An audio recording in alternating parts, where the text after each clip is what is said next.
นีวิทยุกระจายเสียงแห่งประเทศไทยจังหวัดเชียงใหม่ AM 1476 กิโลเฮิรตซ์สถานีวิทยุภาคภาษาชาติพันธุ์แห่งเดียวในประเทศไทยที่มีความทันสมัยเชื่อถือได้สร้างอัตลักษณ์กลุ่มชาติพันธุ์สู่สากล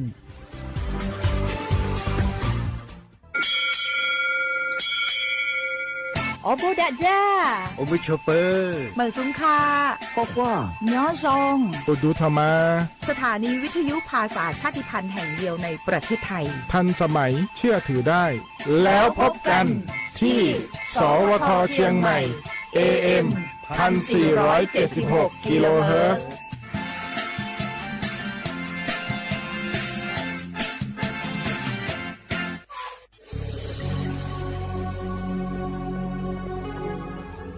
เกิดเป็นคนไทยเติบโตบนผืนแผ่นดินไทยจงภูมิใจในความเป็นไทยชาติไทยเรานั้นนับเป็นชาติที่มีความเป็นมาเก่าแก่ยาวนานเรามีภาษาวัฒนธรรมและมีสิ่งต่างๆที่เป็นเอกลักษณ์ให้เราได้ภาคภูมิใจในความเป็นคนไทยเราควรเห็นคุณค่าและมีความรักชาติหวงแหนแผ่นดินอันเป็นมรดกของบรรพชน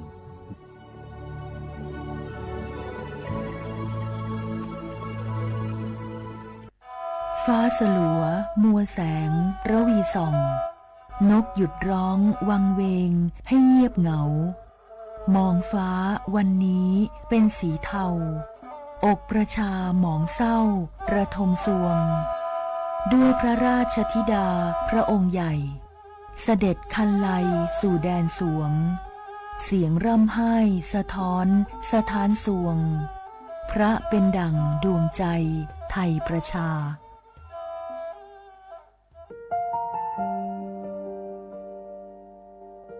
งาฮือละหุยาชอเจทอกาไทมีกเวจอมออเอโลอาสะและไกเปวิทัปปะตองาฮือนิมาลูจาเวโยงาฮือมีเวอเอโลแลมีจอมอเวอปาโลเกโลมุนอมาโคโลโกเอเปวิโยงาฮือเตกาเลเลกางาฮือมีจอมอเอโลทะหะเวอคโลยอทะคาทากะดอนอเชตุโยงาออโตแลละหุชอเจเวอตาลาหุคอเป้าเสมานาคาโบเพวิโย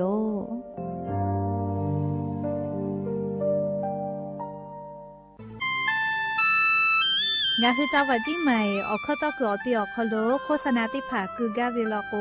จ้าดาลาเพวิโยอลโกงาคือจิ้งใหม่ออกคอโลเวสถานีวิทยุกระจายเสียงแห่งประเทศไทยจังหวัดจิ้งใหม่แล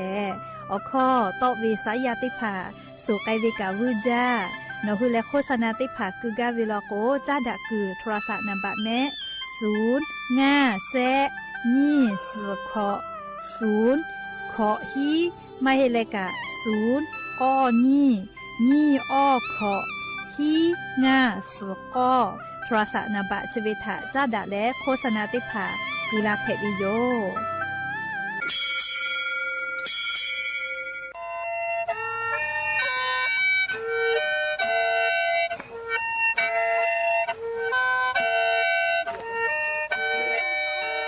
หะเวอเวียวเนียละหุยาเตกาเลเลทาตาอุยอยาเวอคอโลละเซจาเลอรายกาอโบดะจาอคอโลหะยูลาวิโยแมนอคือกากาเชเวอคอตอคือเชแลจี้ใหม่ขอยาลอยาอคอตอคืออตีสถานีวิทยุกระจายเสียงแห่งประเทศไทยจังหวัดเชียงใหม่ AM ติฮิโอฮาสจิคกิโลเฮิรตซ์ติไลปืตาเลนพอติพอ Facebook Fan Pageสวทเชียงใหม่ AM 1476พ่อไลฟ์สดติดต่อไปเชวิโยติญิเลเลมุลกอวิอยาติชตินาลิตาและซาวูมุลกอติชนาลิทาคากายและมเผือวิอยาฮินาริควายตาและก็นาริทาคากายติฮาเลเลงาคือละหุคอรายกาอโบดาจาต่อไปเชวิโยและงาออโตละหุคอเป้าเชเซมานาคาโบเมวิโยงาคือละหุยาติกาลิเลกาละหุคอพอนาเลออาชุยอละหุชอเจทะติแกโอกาปิดาเกเพวิโย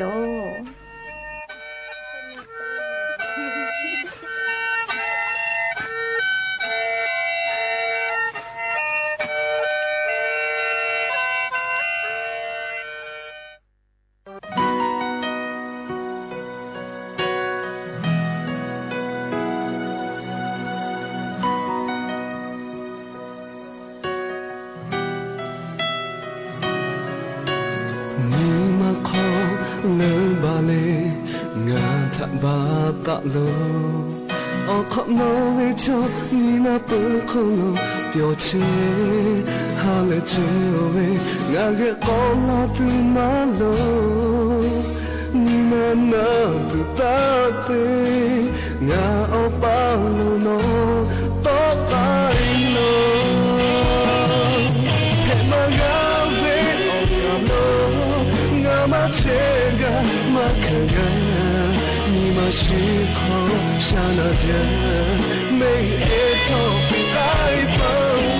โอลาทางอาลีตาจังเลยหาจะโกเลยต้องขอเอชิตาอยู่ขอกาโฮเตปอหาชากาเช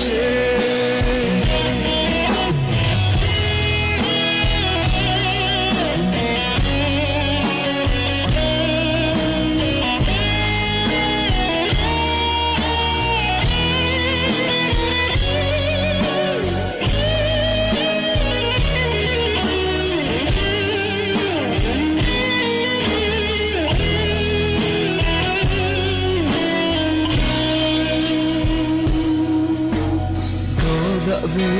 เชกุขอมองอยากจะไกลโลเพปเวงานีอาออลปีกายเวสุภาเอคิเลขามากาเลหากาโทงาโอโปก็ตาเพจูข้าจะตุออกางามาโทเพมากาเวออกาโลมาเชยามาคันนี่มาชีขอชานาเจไม่เอทอฟิกายปะโอลาทางอามีตาจังเลยหาจะโกเลยต้องขอเอชิตาอยู่ขอรักโอเตปอหาชากาเช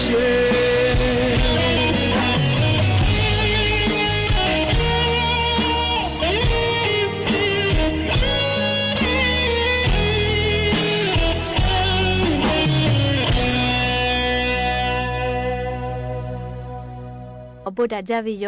อย่าเพิ่งหาเตปอทอกาดาจาวิโอยาชอคโลงาคือรายการอบุดาจาอคโลอคอกากอกาดากิเชวิทัปตออรอเปเตกาลิลิทาตากุยอยาวิโอคโลลาเซจาเลอรายการอบุดาจาอคโลหายูลาวิโยแม่หาวิโอวิโอเนียละหุยาเตกาลิลิกาเชซาจอซาเชโอลีนา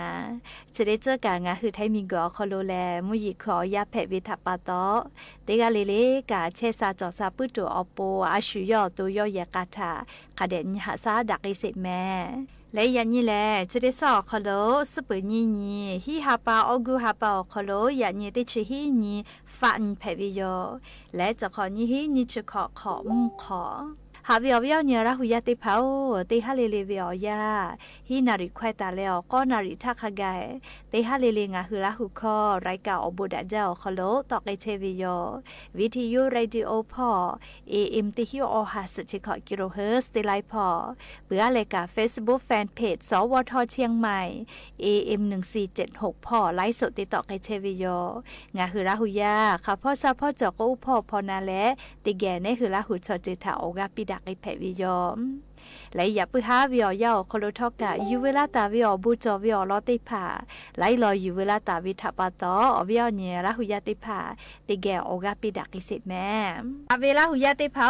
จะได้คืองาคือไทมิกอคโลยาเนยาญูติโมเกอโลยานาติผาแป้นดาเวมาจาโลจิแม่เซกาแต่นิเวอคโลติกาแลยาเนอาสาติชงะขอตาเลนี่ชอขอคโลเวชอติผาโลยานาแต่กาเวลาวิโลเจและนิเวตยาธาปุระตาวิญิหิงาหาขอชีขอวิอยาคโลแลงาคือไทมิกอคโลลุยอานาเพวิชอติผาอาลาเคติปุกุเคมาตะลาวิเจมาเวแลยาเนยาญูติผาติแกวิอคโลมาฟาวิทัปตอลุยอานาจะได้ผาแป้กาเวลาวิเจมาเวแลมเผือตาคือกุโตเวยาเนฮอกคาปาติมูแ กโลชัวแกโลยานาติผาแป้มาวิโลจิแม่จะรับปะตอลิงาฮืออายิเตยาเกาแม่โลยานาเฉลวืจาวิโอลมาฮิโอลลิญเวตยาทางาฮือป้อกะทินีลาเชอวิโยเตเตโกยายาเนติผาโลยานาเพวิกาอาสาอีเวติมูออคโลกากะทิแป้นดักเชอโลเจอาสาเนจาวิยาเนออคโลเลติชงะขออคโลโลจิแม่เฮโกเชเวทาญิเวตยาทายาเนชได้ผาอาสาติชงะขอวิโอยาอคโลกาติเกโซวิโยชราปะตอโลยานาเปลาวิโอคาเลเลติเกซและติดาวิโอคโลอสพ่อแป้นดาวิและเลโออิทาเตเลโอยาเปวิเปอร์ซิติผาตุโกอีเจ้ายาคาทกางาฮือเลโอโลยานาชได้ผาหะแตหมอเลนะชยาตามไวรัสหะกาโดวิโลโก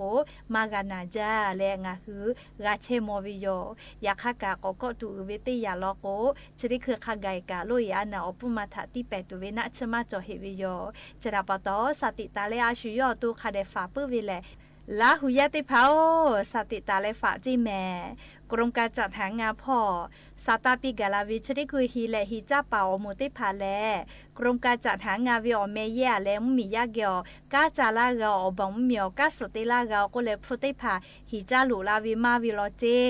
จราปตองาคือติกาเลเลกาสติตาจิแม่เรียกกรมการจัดหางานวิอเมอ้อและบริษัทจัดหางานติพาอยู่ฮืออบองเมียวกาสติลาเกาก็เลยพุติพาจาลาวิไม่กาโนฮือกาลาเกาก็เลยจะเคติผาฟูโกลาวิโลโกตายอยู่จิแม่เรียอโลโกจะได้คือวิออยาฮิเลฮิจ้าเปาโมติพาเลจะเควิอคาถะจอลาวิเจเฮโกฮิเลฮิจ้าเปาโมติพานี่คือเกอฮิจ้าลาวิมาวิเลออไลพอติลาวิจิแม่อบอมมีพ่อกันกระจายเวลาสามะเวฮาปาฟุติฮาปาเวียติเซบักคาเกกาเวโกเลเลจะเคติพาติลุลาวิเจเฮโกโนฮืเลอเลมัชเลเลกาอยู่และพุทธิภากาอุปิวิโลโกลิงาคือสายด่วนกระทรวงแรงงานพ่อเวเบอร์โทรศัพท์เต้ง่า0ขอเตะเลยนี่ก็นี่แหละฮัทโทปิเจและอายุจาเวงาคือแล้วมาเพกาลอวิอเจติผาจะเควินโนฮุเกลลูลาเลจาฮิจาลาเวโลโกพุติผาอลตาอุปิเฮจิแม่เลเฮโกอแต่ละเพกามาเพกาวิจะได้ผาคาเดกะชานิเฮเจเฮโกจะได้คือเวอยาโคโลฮิเลฮิจาปาติผาทกะกรมการจัดหางานวิอเมติผาโลโก้ติผาอวาและมียาเกโลฮิจาลาวิมาวิโลเจเลเฮโกงาคือติกาเลกาสติตากาตัวปูนาเลอลอสาตาจริพาอยู่เวลาและสติปิลาวิโยหาเวลาหุยาติพาโอดอหาดอคิตูจอมาจาจิแม่จริคือกาจากาดอวิพ่อหาวิโกวิจามาหลอดอมาหลอวิทัปตองาคืออปออิติผายาปายามีลิฮิจอยอคโลลิฮิจตาเวลิฮิจอยฟุกุมากาเวมาจาจิแม่สาลือเลกาลิฮิจอยเอกชติผาคโลอปออิติผาฟุจามากาวิทัปตอยาลิฮิฟุคาเวเลลิฮิจอยเอกชอคโลอาลักขิงาเซกาคิคาตาวิเจเฮโกพุชได้ผาทาพุทธสอวิโลโกอาลาเคนีฮิลาฟุเคตุวิจิแม่เฮโกนิเวตยาธาชได้คือเวียยางาฮืออปอยได้ผาพุจาวิกาปุระทาคเลมาจากาเวยาปายามิลิฮิจอยฟุกุมากาเลลิฮิจอยคโลยาโตลาเจเลอเลลิฮิจอยอเมบูเวอฟุคาวิอตีไลกาโลโกกาชอลิฮิปามาวิทัปโตลิลิฮิจอยกาหุบายวิกามาจาจิแม่เชเวเลลิงาฮืออาสาติกอคโลกาจากาดอวิพ่อจาดาลาวิโย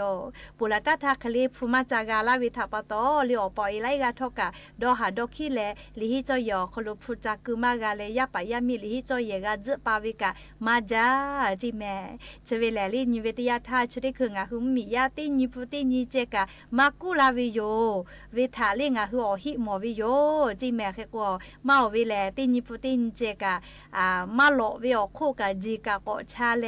ไลกาโลโกกามากาติดอหากาหาแล้วจีมากาเซวิกาคาบิจอเชวิจิแม่ลิเชเลงาคืออาสาติกอคโลกาจากาดอวิหาวิวาลาวิทัปโตพุชจากาวิพ่ออีและเยวิพ่อจาตุดอตุมอฟุคาลาวิทัปโตอาสาติกอคโลจะเคฮือลาวิโยแม่เฮก็ยานิงาฮือพุชจากาตาวิชอติพาโลโกกาฟุกุปีซอลาเซคาเดวติแม่คาเดโซเยเปเยอโลโกยานิจากากาซอปอจามากาลาเวเลอเจ้ายาชริคือวิอคโลพุชติพาจาหาจาแม่แต่ก็เลอวิอเนี่ยละหุยาติพาทางาฮือมิอคโลเจ้ายาคาสเพเชเวอโลซาตาชริพากะอยู่เวลาแลจะเคเกามาลาวิโยอบุจอวิอโล รอแผ่วิถาปะตอตาลือปีแม่กดไลค์กดแชร์ติแลลี่มาสอหาเอติผาปีดักไอแผ่วิโยอบูจ้าหาเวลาหุยาติเผากระทรวงยุติธรรมพ่อสติปิกาลาวิโยแม่งาคือหมอทอกากะวิอโคโลกายากอโคโลชูไกเป้าเนคือกะตะลาวิลโกข้อพี่จอวิเจงาคือมีเวอเลียวค่ากดจราจรค่าซื้องาคือข้อพี่แลทอคอกะติขออยู่ฮอแผ่เลฟูกางาฮิบาตาเลนี่มือบะคาไกมือแผ่วิจิแม่งาคือหมอทอกาเยวิทยาเท่าเลียวค่ากดจราจรติผาถะคาเดกานิเวโยชูตะละเป้าเนอยาไอเวลโกลีย้อนสอนก็เวน่าจะเคยได้ผาติกะเวลโกเลือเลกานอชูยาไอเป้าเนอกะตะละเลอจะทิดาปื้อเวลโกข้อพิกะเฮวิจิแม่เลียวลอกวมอทอกาทิดาลาวิโยจะรับปะตองะหึมมีเวลเลียวค่ากฎหมายคาสนาเลประมวลกฎหมายอาญามาตรานี้หากอชเตอคโลกบุตาวิแลนอฮือเลชูอเลียวค่ากฎจราจรแต่เวียมากะเตเลอชูยาไอเป้าเนอกะตะละเลมอทอกาทีดาเลชวาทีแปเวลโกถอคอติชคออยู่ฮอแลเมื่อวิอพูกาลินเซบะคาไกเมื่อแผ่วิจิแม่จราปะตอลิงะฮือหมอทอกากายากอคุโลกะวิทยาเท่าเลียวค่ากฎจราจรทานีและคาเดกากะวิโยชูยายเป้าโกโนตะละมาแผ่ยายโกยายเป้าวันเวโกเวนาเลตาลาโกตาลาเป้าเจติกาตาลาเวชูยายเป้าโนกะตาลาเวลโกทีดาฮิลาวิโยเลเคโกงะฮือเตกาลิลิกากายากอคุโลหมอทอกาเยเวอคโลลูวิซิเวเนหัวตัวมากโกชัวปูกามากะเพตัวปูงาฮือเตกาลิลิกาอเลียวค่ากดจราจรติผาถะคาเดหะสะแม่อบุจอเวอลอแผ่วิถาปะตอตาลือปีแม่กดไลค์กดแชร์ติแลลินมาสอหาเอติผาปีลาแผ่วิโยอบูจ้า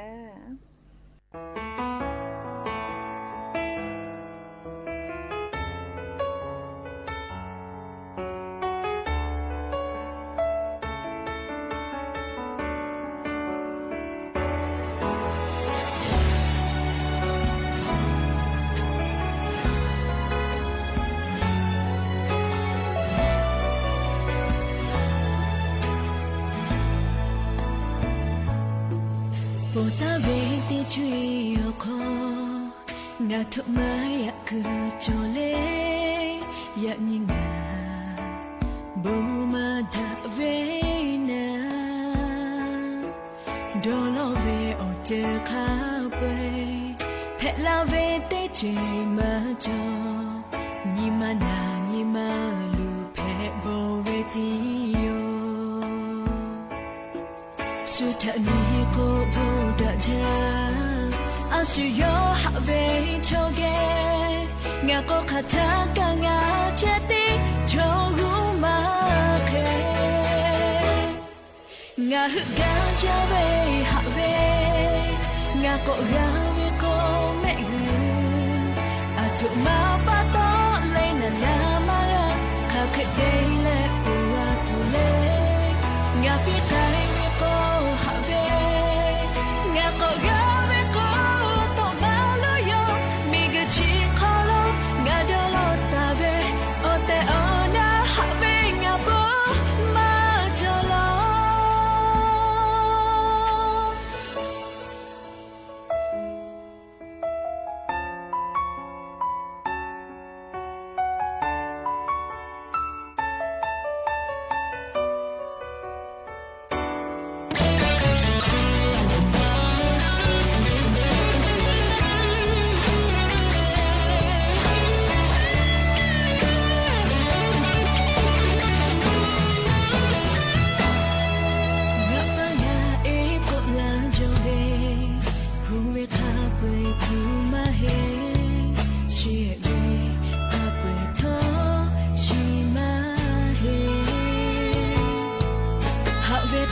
จะเวข้าไปมาดางากับผู้จเวหาเวชีโอเกโลสุดท้ายนี้ก็บูดาจาอาศัยอยู่หาเวชโอเกงาก็ขาดทางกันงาเจติโชกุมาเคงาฮึกาจะเวหาเวงาก็งาเวก็มาปะตอเลยนานามา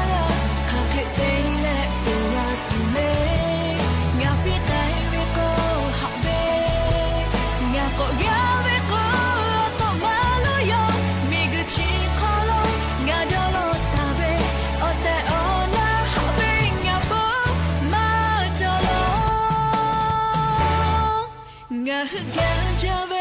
ฮาเวงาโกงาเวโกเมยูอะทุมาปะโตเลนะงามาราคาเคเตเรโตวะตุเลงาปิไทเวโกฮาเวงาโกงาเวโกโตมาโลโยมีกุชิโคโลงาโดโรตาเวโอเตโอนาฮาเวงาปูมาโจโล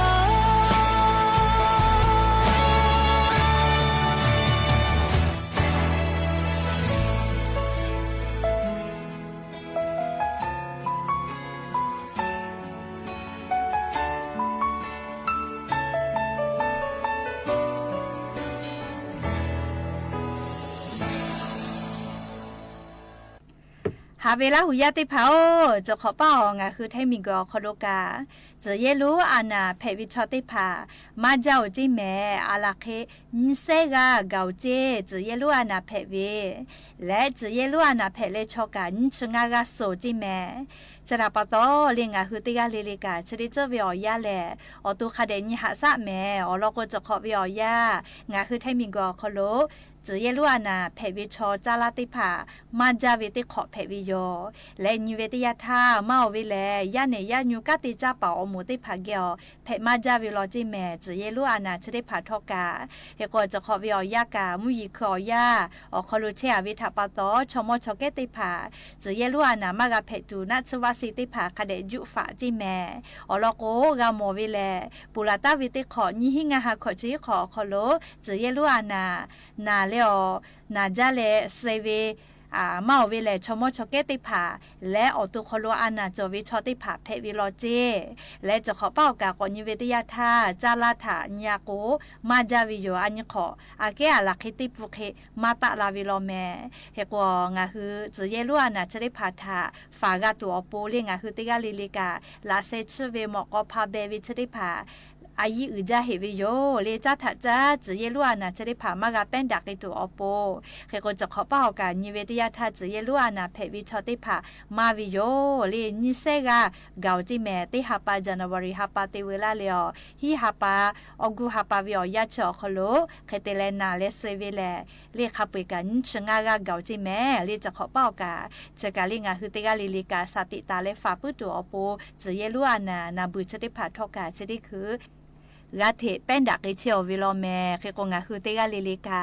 โอเราซาเลมาดาเวอานาโจเวมาเชซาปื้อเวแล้วชโมชเกติผาเลยะเอติผาโลกุกาจะเยลูอานามากาเพตูนาชวาสิติผาคเดจายุฟาแม่เลชดิคืองาคือไทมิงกอกโลสปสช10บาททองอคโลกาชมอชเกติผาอาสาขอชงาขอคู่เวติผาตาเลกาอตุคโลอานาโจเลหาซาเลมาในชีปื้อเวเลอานาเพตาวิชติผากาอะเคลิจุฟาลาเชวิโยและยามิมาหัวเวและเล HIV อานาเพเวชติผาทากาลีอะเคลิปิลาเชเวคเตเลอตุชูจาวิชติผากาปิลาเกเชวิแม่เฮกอจะเยลูอานาชติผาแลติขอวิติกุเจติจุวิโยเลงาคือจุลาจอวิชติผาลโกยาคาอลอติปอตาจุวิชติผาลโกอลอติปอชอญิวกาจุวิเจเปือโกขอนอติขอลโกติขอวิติกุเจติกาจุวิโยจะเยลูอานาทาตุเวนาชวาสิชติผาติฮับเปเซฟาลามากากุทกางาฮือเลอจะเยลูอานาจะเปกาเวลาวิทยาธามานาจาจีคเตเลเซเวติแขทากากากาลากาวิจิแมเฮกอจุฟาเวเลมาจุเวอาเกเลดัตุโลแมเลเฮกอจะเยลูอานาจะได้พาจุอาลาโกเลอเกาญูเวจะเยอานาติผาทกาฟากาวิเจเลคเตเลนิเวติยาธางาคือมีกึชได้สอโคโลเลชอยากาไล่เมียวโคโลกาจะขอเป้าจะเยลูอานาเพมาจาจิแม่เลนาวิโกวิโอเจติพาเลนอกางากามาฟุมาเพกาวิโยยักขะทกางาฮืออโตสติตาวิโอโคโลกาฟาเชปุวิแม่ลิจกายูเวลาเลลิอวิโอเนียลาหุยาติพาติกาเลเลกาคาเดฟาเชปุตัวอโปจะเยลูอานาเป็นดักเชเวออลอซาตาติพายูเวลาเลจะเกชลากาลาวิโยแม่ และอย่าปึฮาติปอทอกาชิลากาลาตุเวอรอซาตาติผาจะใครไม่จะที่โยแม่ลุลาเลกากาพนาเลอโอกาปิลาเชเวติกาเลเลกาอบูจาแม่ติกาเลเลซแม่กาแม่เชซาจอซาฮาเลดอซาปีอบูจา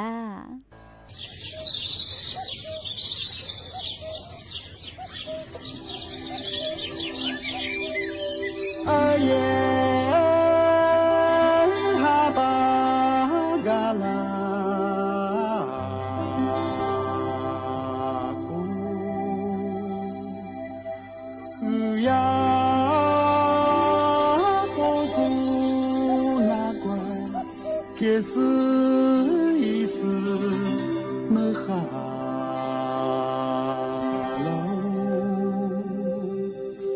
去哟嘎哟吉他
สถานีวิทยุกระจายเสียงแห่งประเทศไทยและเครือข่ายทั่วประเทศเสนอข่าวต้นชั่วโมงรู้เร็วรู้จริงเกาะติดทุกสถานการณ์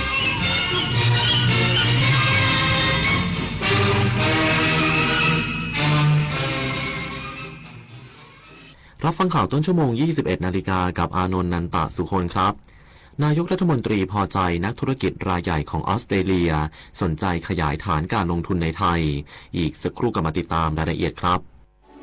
แสนอาลัยสมเด็จพระพันปีหลวงไทยทั้งปวงหมองหม่นก่นร่ำให้พระผู้เสด็จสู่ฟ้าสวรรคาลัยแนบดวงใจตามพระบาททุกชาติภพ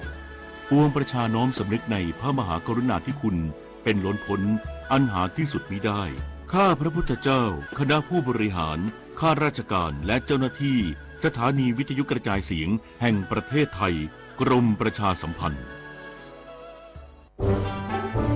คิดก่อนคลิกหยุดโพสต์หรือแชร์ข้อมูลปลอมหลอกลวงหยุดกดไลค์กดแชร์ข่าวหรือข้อมูลปลอมในโซเชียลหยุดโพสต์หรือแชร์ภาพลามกอนาจารของผู้อื่นให้ได้รับความอับอายเสียหายเพราะคุณอาจทำผิดพรบคอมพิวเตอร์อย่างรู้เท่าไม่ถึงการที่มีโทษทั้งจำทั้งปรับร่วมกันใช้สื่อออนไลน์อย่างสร้างสรรค์ด้วยมือของคุณระวังเพจปลอมขายสินค้าที่ไม่มีอยู่จริงหลอกลงทุนให้ผลตอบแทนสูงลวงให้รักแล้วหลอกโอนเงินทุกคนอาจตกเป็นเหยื่อเพราะจุดอ่อนที่เร่งรีบขาดสติและความโลภถึงเวลาหยุดภัยไซเบอร์ก่อนที่คุณและคนที่คุณรักจะตกเป็นเหยื่อออนไลน์อย่างมีสติจำให้ขึ้นใจถ้ารีบโอนโจรยิ้มแน่นอนมาสร้างภูมิคุ้มกันคนไทยป้องกันภัยไซเบอร์ชาติศาสนาพระมหากษัตริย์คือรากฐานของความเป็นไทยร่วมกันสืบสารปกป้องและภาคภูมิใจในสถาบันหลักของชาติเพราะความมั่นคงของแผ่นดินเริ่มต้นจากหัวใจของเราทุกคนรักชาติรักษาศาสนาเทิดทูนสถาบันพระมหากษัตริย์รวมพลังความรักสร้างชาติให้ยั่งยืนนายกรัฐมนตรีพอใจนักธุรกิจรายใหญ่ของออสเตรเลียสนใจขยายฐานการลงทุนในไทยเพราะเชื่อมั่นเสถียรภาพและระบบโลจิสติกส์โดยไทยชูนโยบาย BOI Fast Pass ผลักดันยอดลงทุนครึ่งปีแรกสูงถึง 1.4 ล้านบาทนายอนุทินชาญวีรกูลนายกรัฐมนตรีและรัฐมนตรีว่าการกระทรวงมหาดไทยเปิดเผยว่าพอใจผลการหารืออย่างไม่เป็นทางการกับนักธุรกิจชาวออสเตรเลียที่เข้าร่วมในงาน Thailand Australia Investment and Business Partnership Reception ซึ่งจัดโดยสำนักงานคณะกรรมการส่งเสริมการลงทุนหรือ BOI ณ นครซิดนีย์ประเทศออสเตรเลียเนื่องจากนักธุรกิจรายใหญ่ของออสเตรเลียสนใจเข้ามาตั้งและขยายฐานการผลิตในไทยอย่างต่อเนื่องเป็นผลมาจากความเชื่อมั่นในเสถียรภาพทางการเมืองและระบบโลจิสติกส์ของไทย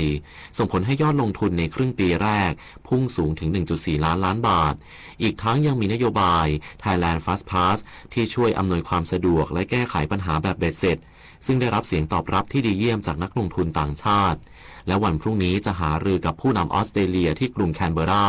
เพื่อพิจารณาคลายล็อกกฎระเบียบส่งออกน้ำมันอากาศยานส่วนเกินจากกระบวนการผลิตน้ำมันดีเซลไปยังออสเตรเลียเพื่อช่วยตอบสนองความต้องการและสร้างรายได้เข้าประเทศและเตรียมหยิบยกประเด็นการขยายระยะเวลาวีซ่าทำงานมาเจรจา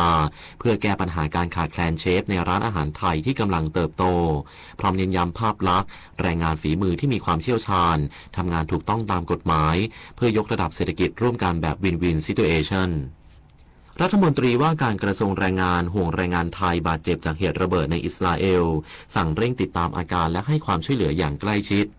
นายจุลพันธ์อมรวิวัฒน์รัฐมนตรีว่าการกระทรวงแรงงานแสดงความห่วงใยแรงงานไทยที่ได้รับบาดเจ็บจากเหตุระเบิดในพื้นที่เกษตรเมืองเมทุลาทางตอนเหนือของประเทศอิสราเอลเมื่อช่วงเช้าที่ผ่านมาพร้อมกำชับฝ่ายแรงงานณกรุงเทลอาวีฟเร่งติดตามสถานการณ์ประสานการช่วยเหลือและดูแลสิทธิประโยชน์ของแรงงานไทยอย่างใกล้ชิดเบื้องต้นได้รับรายงานว่ามีแรงงานไทยภาคการเกษตรจำนวน6 คน ได้รับบาดเจ็บจากเหตุระเบิดเก่าที่ตกค้างอยู่ใต้ดินโดย2 รายได้รับบาดเจ็บสาหัสและถูกนำตัวส่งโรงพยาบาลเพื่อเข้ารับการรักษาอยู่ระหว่างการผ่าตัดส่วนอีก4 รายปลอดภัยแล้วซึ่งขณะนี้ฝ่ายแรงงานอยู่ระหว่างตรวจสอบและยืนยันข้อมูลที่ถูกต้องรวมถึงรายละเอียดอาการและรายชื่อผู้ได้รับบาดเจ็บพร้อมเน้นย้ำให้ประสานสถานพยาบาลและหน่วยงานท้องถิ่นติดตามอาการอย่างใกล้ชิดเร่งตรวจสอบสิทธิและแนวทางการให้ความช่วยเหลือแก่แรงงานและครอบครัวโดยเร็วที่สุดทั้งนี้เจ้าหน้าที่ตำรวจและหน่วยเก็บกู้วัตถุระเบิดของอิสราเอลอยู่ระหว่างลงพื้นที่ตรวจสอบข้อเท็จจริงและสาเหตุของเหตุการณ์ดังกล่าวนิตยาคุณสิมรายงานจังหวัดยะลาเร่งวางมาตรการรับมือสถานการณ์อุทกภัยกำชับใช้เทคโนโลยีแจ้งเตือนภัยในพื้นที่เสี่ยงพร้อมจัดแผนอพยพเชิงรุกเพื่อลดผลกระทบของประชาชนนายมูฮัมหมัดสานติพิมุขรองผู้ว่าราชการจังหวัดยะลาเป็นประธานการประชุมเตรียมความพร้อมรับสถานการณ์อุทกภัยณอำเภอรามันจังหวัดยะลาโดยได้เน้นย้ำถึงมาตรการในการแจ้งเตือนภัยตลอด 24 ชั่วโมงพร้อมกำหนดเกณฑ์สำคัญว่าหากเกิดฝนตกหนักต่อเนื่อง3 วันและมีปริมาณน้ำฝนสะสมแต่ระดับ250มิลลิเมตรให้แจ้งเตือนพื้นที่เสี่ยงภัยและจุดน้ำท่วมซ้ำซากดำเนินการอพยพทันทีสำหรับแผนรองรับการอพยพอำเภอรามันได้จัดเตรียมความพร้อมไว้ดังนี้จัดศูนย์พักพิงชั่วคราวรองรับได้ทั้งหมด36 จุดพื้นที่รองรับยานพาหนะสามารถรองรับรถยนต์ได้ 1,985 คันและรถจักรยานยนต์ 3,530 คันมีการบังคับใช้มาตรการสั่งการให้หน่วยงานที่เกี่ยวข้องเร่งสร้างการรับรู้ถึงความรุนแรงและผลกระทบเพื่อให้ประชาชนได้ปฏิบัติตามคำสั่งอพยพของเจ้าหน้าที่อย่างเคร่งครัดเพื่อป้องกันความสูญเสียอัมรันแมหะสวทยะลารายงานคิดจะใช้คิดถึงอนาคตช่วยกันลดช่วยกันประหยัดพลังงานจบข่าวอานนท์นันตะสุคนอ่านรับฟังข่าวครั้งต่อไปเวลา 22 นาฬิกาติดตามข่าวที่นำเสนอไปแล้วได้ที่ www.thainews.prd.go.th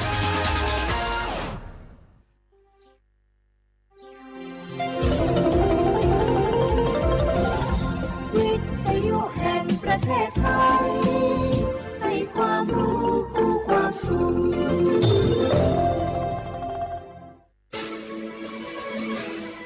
สถานีวิทยุกระจายเสียงแห่งประเทศไทยจังหวัดเชียงใหม่ AM 1476 กิโลเฮิรตซ์สถานีวิทยุภาคภาษาชาติพันธุ์แห่งเดียวในประเทศไทยที่มีความทันสมัยเชื่อถือได้สร้างอัตลักษณ์กลุ่มชาติพันธุ์สู่สากล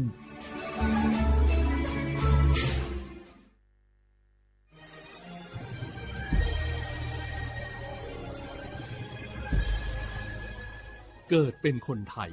เติบโตบนผืนแผ่นดินไทยจงภูมิใจในความเป็นไทย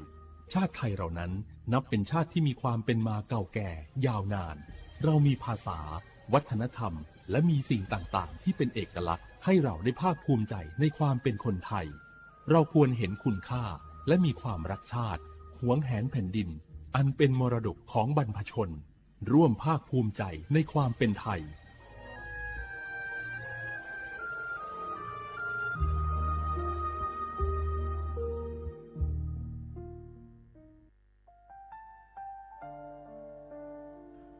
อาเดือไทยมิขอสองผาอามาสมเด็จพระนางเจ้าสิริกิติ์พระบรมราชินีนาถพระบรมราชชนนีพันปีหลวงควยตาโอดาเลียกาชายันดาชอเนมาอายออามามิขอเปียวเนไทยมิขอกะดูอาคาชอเจอกะดูเงเกเนลาหมายแอจิเชนีถามิเนนือมาละเควมาเงเลเชญาเธอมิเนอาดืมาโยหานาลูอายองเนเกเนโยเยบอเนมาอีนอายอมาโดอาดืเนโกเอียเนควยตาโอดาเลมิเนนือมาเนสาวเนวอโจโจเอเกญาอาดืมาโยหานาลูอายองนือมาละเควย่อจอนาลูเนือเกเนยอเยบอชอเนมางามาอาขาวชอเจโยกานาลู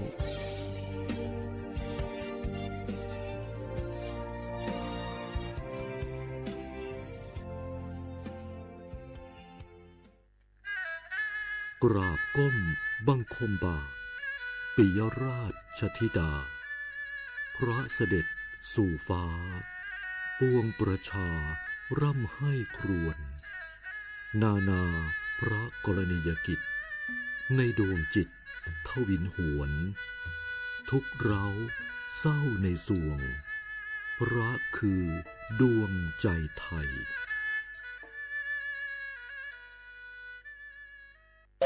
เมื่อโชคชะตากำหนดให้หญิงผู้บริสุทธิ์กำเนิดขึ้นจากปฐมบทแห่งความรักอันยิ่งใหญ่การพลัดพรากการต่อสู้และบทพิสูจน์ความจริงร่วมสัมผัสเรื่องราวแห่งความรักความเสียสละและการแสดงอันวิจิตรงดงามของมหากาพย์รามเกียรติ์ในการแสดงโขนมูลนิธิส่งเสริมศิลปาชีพตอนสีดาในวันที่ 5 พฤศจิกายนถึง 10 ธันวาคมนี้ณศูนย์วัฒนธรรมแห่งประเทศไทยเปิดจองบัตรแล้ววันนี้ที่ไทยทิกเก็ตเมเจอร์กากตินักก็ลุกหุ่มยาวยศดูเจียงหลังในยานีเมื่อสปสชยอนาลูกดูยมือยศดูละยาวนักก็ลุกหุ่มยาวอุตายศดูเจียงหลังในยานีลัวแม่ซาพิลัวเดอฮอผู้เจอเดอกดูเฮลัวยาแม่ซาพิอปดัวมาเมื่อเจ็บกิลันยังลาและอันตราซาวเนชอเชอไอโอดินยศดูนีหลังเนอแม่HIV อามังเนจังมาบิญอยกระดูยากาบิโอข้าแม่สุดอังเชหอชีโชอุตาลาซาเมสิญญาเจมอนาสปสชติซุ่มจำยอสปสชเขตหนึ่งเชียงใหม่นากาจำยองาซุ่มยี่เยงาซุ่มงาปโยดามโอเดนากาตีโกจำยอนึมานาโกนาลูเดนากาติซุมยี่ซุมโยกานาลูกดูไม่ได้ฮัลโหลสวัสดีครับพี่น้องอายุอันนี้เดือขยาวโฆษณาไกกะกอสถานีวิทยุกระจายเสียงแห่งประเทศไทยจังหวัดเชียงใหม่พบปานเนอบีเคฮอมอนาแอออนหลิญาเมเจสถานีวิทยุกระจายเสียงแห่งประเทศไทยเฮนาอย่าซิมก้อนบีเอดูอย่าล่อนแต่ช่องหางละหาเชลกะปอจากกันเนอดูพ่ออีสอนนี่กามาเล่าเนกามองขากากาอีกุญญาอีเนียวโฆษณาบีเกหมอญาแลนึงมาอ้อนานากาไงเหลียวแน่ไงชนยังง่ายีเนียวนากาสัมโบนาขอนี่จำยองาซุงนี่สีโกจำยอโกเย่และงาเดใจที่โบนาขอนี่จำยอเวนี่โกเย่งาสีเวและงายีเนียวมาเจอเกญา我是小米อโบดาจ้าโอเบชเปอร์เหมือสุงคาปอกว่าย้อซงตัวดูธรรมาสถานีวิทยุภาษาชาติพันธุ์แห่งเดียวในประเทศไทยทันสมัยเชื่อถือได้แล้วพบกันที่สวทเชียงใหม่ AM 1476 กิโลเฮิรตซ์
Chorue,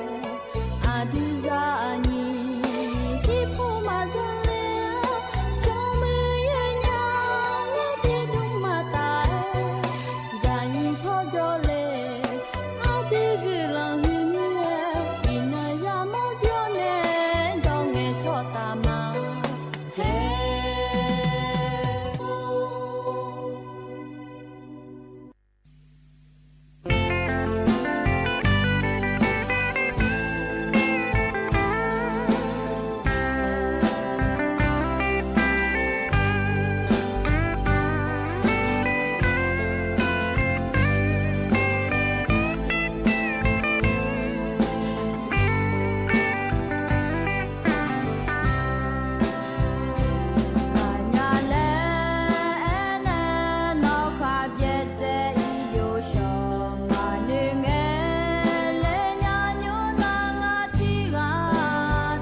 จีพออุตุธรรมะเดอเยนี้มีขังยาโยกานาลุเนล้อเยเนียวนิมจิกล้อเยมีนาลุทอนเจอล้ออเยนี้มีขังยาโยกานาลุเนพยาทอนเจอมีเดเยเนียวเดอุจิพอปะล้อเลยเยนี้เฮกาเมียวม่วนดูนเนล้อสวทเชียงใหม่เนอเยนี้มีขังยาโยกานาลุเนยาทอนเจอเฮนาขอเนียนาลีอายามนาขอเนี่ยนาลีเวหลานเนี่ยนาลีเชหลังก็นี่แม่เดย์เนี่ยเดยุมจินาขอเนี่ยจนเจอนี่นงเนาะฉลาแม่เยเนี่ยวันอังคารเนี่ยเนาะงานเนี่ยเยนี้เธอมีเนี่ยรอเยเนี่ยยุมจินางานเนี่ยอายุเชื่อมือเนี่ยที่ขอรวยจุดามาเยเนี่ยนาลีอายามนาขอเนี่ยนาลีเวหลานเนี่ยนาลีเชหลังก็นี่เดย์เนี่ยเดอินนาขอเนี่ยยมยากาโยฮากาโยฮาเมียวโยฮารอยามจะขอโตมาจิกากามาลอนากานิยามดาลาเนรอยิเนี่ยอินยุมนาก่อนนาอายามละคุยชาลาเนรอขอจ่าเดียเนไอ้ซาเลนะหานะหายจ่อดูรอเลยเยนี้ที่ขอรู้จ่อดามาเดเยเนี่ยเดงันเนกากอจะกากาดานในบิสิบิกากามาดอชาลอยเนียพอนเนบินาหาดากามาเดเยเนียเดยจอนาลูช่องแทนเนนะหาลาโลลอยเยเนียวแต่กาเฟซบุ๊กปานามาลอยเยนี้มาข้อปานามานะหาเนี่ยไม่เดเยเนียวเดเดียนานิมจีฮอยานะหายากานะขอนี้ช่องแทนยาพายเยเนี่ยล้อแต่กามาข้อปานานะหากาดูนะขอเนี่ยAMที่พายา4เชโกกิโลเฮิรตซ์พอปาเนนะหายาแม่เยเนี่ยฮอนเนรอเฟซบุ๊กฮอปาเนรอฮกามยอมัวดัวเฟซบุ๊กชมยานาสวทจุดเชียงใหม่ AM 1476กิโลเฮิรตซ์ทะลวแม่เดเยเนี่ยเดฮกามยอมัวดัวชมยาล้อเยเนี่ยอุสาวจียอนนาลุทนจุลังเงชันแทนเนนะหายาเดเยเนี่ยเดแต่ก็เลอนะขอเนี่ยช่องแทมาเดแล้วรอกดติดตามและคุยถึงการถือฐานเนอนะหาจะไม่ยอมนอนนาลูทนจุลังเงเยเนียวน่าเยเนียเทียน่าหลัวเนี่ยรอเยเนียวตัวจะจังเลยหมดเนี่ยเลยรอเยเนียวนะขอเนี่ยเอาเฟซบุ๊กปัจจุบันเงช่องเลยยังไม่เดเยเนียวเดงาเฟซบุ๊กชมยอนะรอเยเนียวฉันคนธรรมดาและเกิดธรรมะเดเยเนียวเดฉันคนธรรมดาแล้วเราอย่างที่มีแนวล้อแต่ก็จะพองานนี้ชอฐานเนี่ยชอนฐานเนี่ยเรากดติดตามฐานเนี่ยก็โหลเจยานะขอนี้เราเลยอย่างนี้ถ้าพอจังเลยอย่างเงี้ยช่องเลยอย่างแม่อย่างเงี้ยล้อเมื่อนะขอเนี่ยต่อเช้าหุ่มมาเราให้ว่าเหือในเช้านะหาหมอนยาเลยแล้วเราอาชีกู้หุ่มมายานะขอเลยถ้าพอในขอเนี่ยท้าเลยเนี่ยเมื่อนะขอในที่หน้าล้ออย่าชงอ้อนเนี่ยอดีอาคาเดจตะกอมารอเยเนี่ยตัวจานยาวโลแล้วรอเยเนี่ยไอชิกุยาวโลแล้วรอนี่เฉยยาวโลอดีอาสาขันสกอหัดยาหังเงยเจรอเลยเยนี้มาบิบิโอเนี่ยอย่าเผยมายิกเนี่ยบิดาเกหมอเมียเดและนึมายานาขอนี่รอเยเนี่ยถึงก็ชาเนี่ยรอเลยเยนี้งาเฟซบุ๊กปานขอนี่ดอกเลยยาแม่เดเยเนี่ยเดถึงก็ในอินุมนาเบอร์เทสาดอกถ่ายเธอนาขอเนี่ยเราเลยนี่นากาเนี่ยคนนี้ดอกยาแม่เยเนี่ยนากาปัจจัยดอกท่านในยาเนี่ยผ่านมาในโรแล้วขอเนี่ยบีเกิดเลยยาแม่ดีเมื่อนะขอเนี่ยเยนี่ที่นาแล้วเจ้ามาเมื่อเราคุยเยอะมีอะไรแล้วนะเราเยเนี่ยถึงก็เกิดเนี่ยเราเลยเยนี่ถึงก็เกิดเนี่ยขอเนี่ยดอกเลยยาแม่ดีเยเนี่ยเดแต่ก็เลยเกิดยาแม่เยเนี่ยหรอเกิดหมอมีอะไรแล้วนะขอเนี่ยถึงก็ราชการอันนั้นอายาเมื่อเราคุยเราอุตส่าห์นาลีเวลาเนี่ยzai nghe lo nali lang ke ni te ga the yam la khoy no na lu la cha ka an a yam la khoy ke nya me de ye nya de ye nyo yo mya ko lam tha ja lo ye nya ja ga a ga ne pha ge lo ye nyo yo cha cha che ga ko ma lo te ga te pa ne ja ga a ga lo ho ne la tha ba ho pa ga ko ma lo le ye ni a ka no a yam ha ga nya lo a ye nya ja ga a ga da neบิสิบิกามาเดเยเนียเดที่ขอเราจะดามาเยเนียล้อเฮกันเนี่ยนะเยเนียอันเนาะจะมาจากเอกาดันเนี่ยมาเดเยเนียเดนิมจีเฮกันล้อเยเนียเยเนียนะทอนจู อาเดืออาขาอันเนาะนะโหที่นฉลางาเดยเนียเดบลาสีนะขอเนี่ยเยสีอาโคนะมังที่โคงาเดยเนียวไทยอันนะอินาวันอังคารล้อเยเนียวอันนะอันเชยบลาสีนะสิงหาคมและขั้วสีเดอาโคนะขอเนี่ยนิพังายาโกเชวงาเดยเนียวเดเฮนะโคโตลาโตล้อเยนี่นะทอนเจอนิมจีอายามละเคยเนียวเดกางานเนี่ยเราก็ก่อนเริ่มถ่ายเหอะมาอยากจะกาเอกาดันเนี่ยมีน้ารอเยเนียวต่อชัดที่บุ้มแล้วพนักหับยอดามาเดเยเนียวเด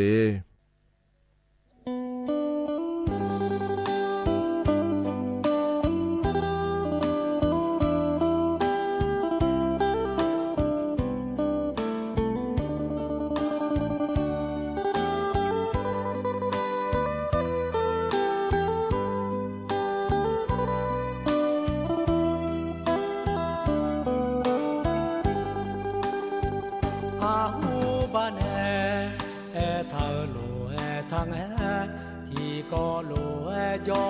เนงาน้องเนมาลอทางโลงาแลคอยดอมาแงจนยาลาชื่อยอเนอีนามาแงมาเงพังาเยกูจาเกลานอหามาลางานองังจามยเมียวมางางาบอแอดอมาลอแลมจิกาเนโจชามาดูเพียลามาจอเชญาน้องงังมากะพางาอาลีนึมาลาจอเวพังไอทาเนชาเล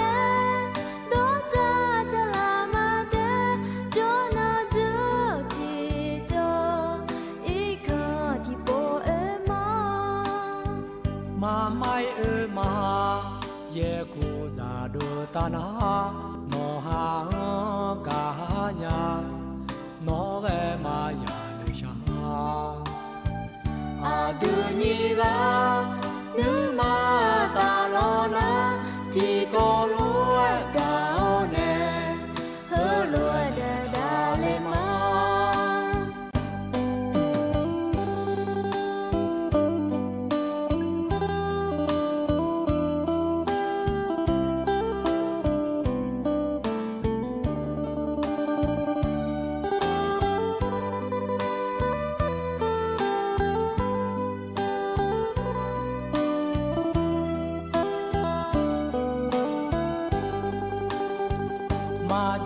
เชญา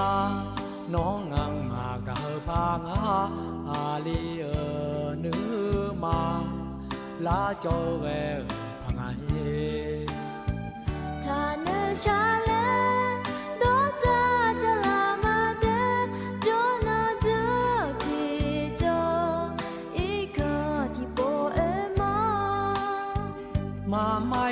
มาเยคูจาดูตานาโนหากาญาโนเวมายาเนชาอาดูนีลานึมาตาลอนาที่ก็รู้กาเนเฮลัวเดดาเลมา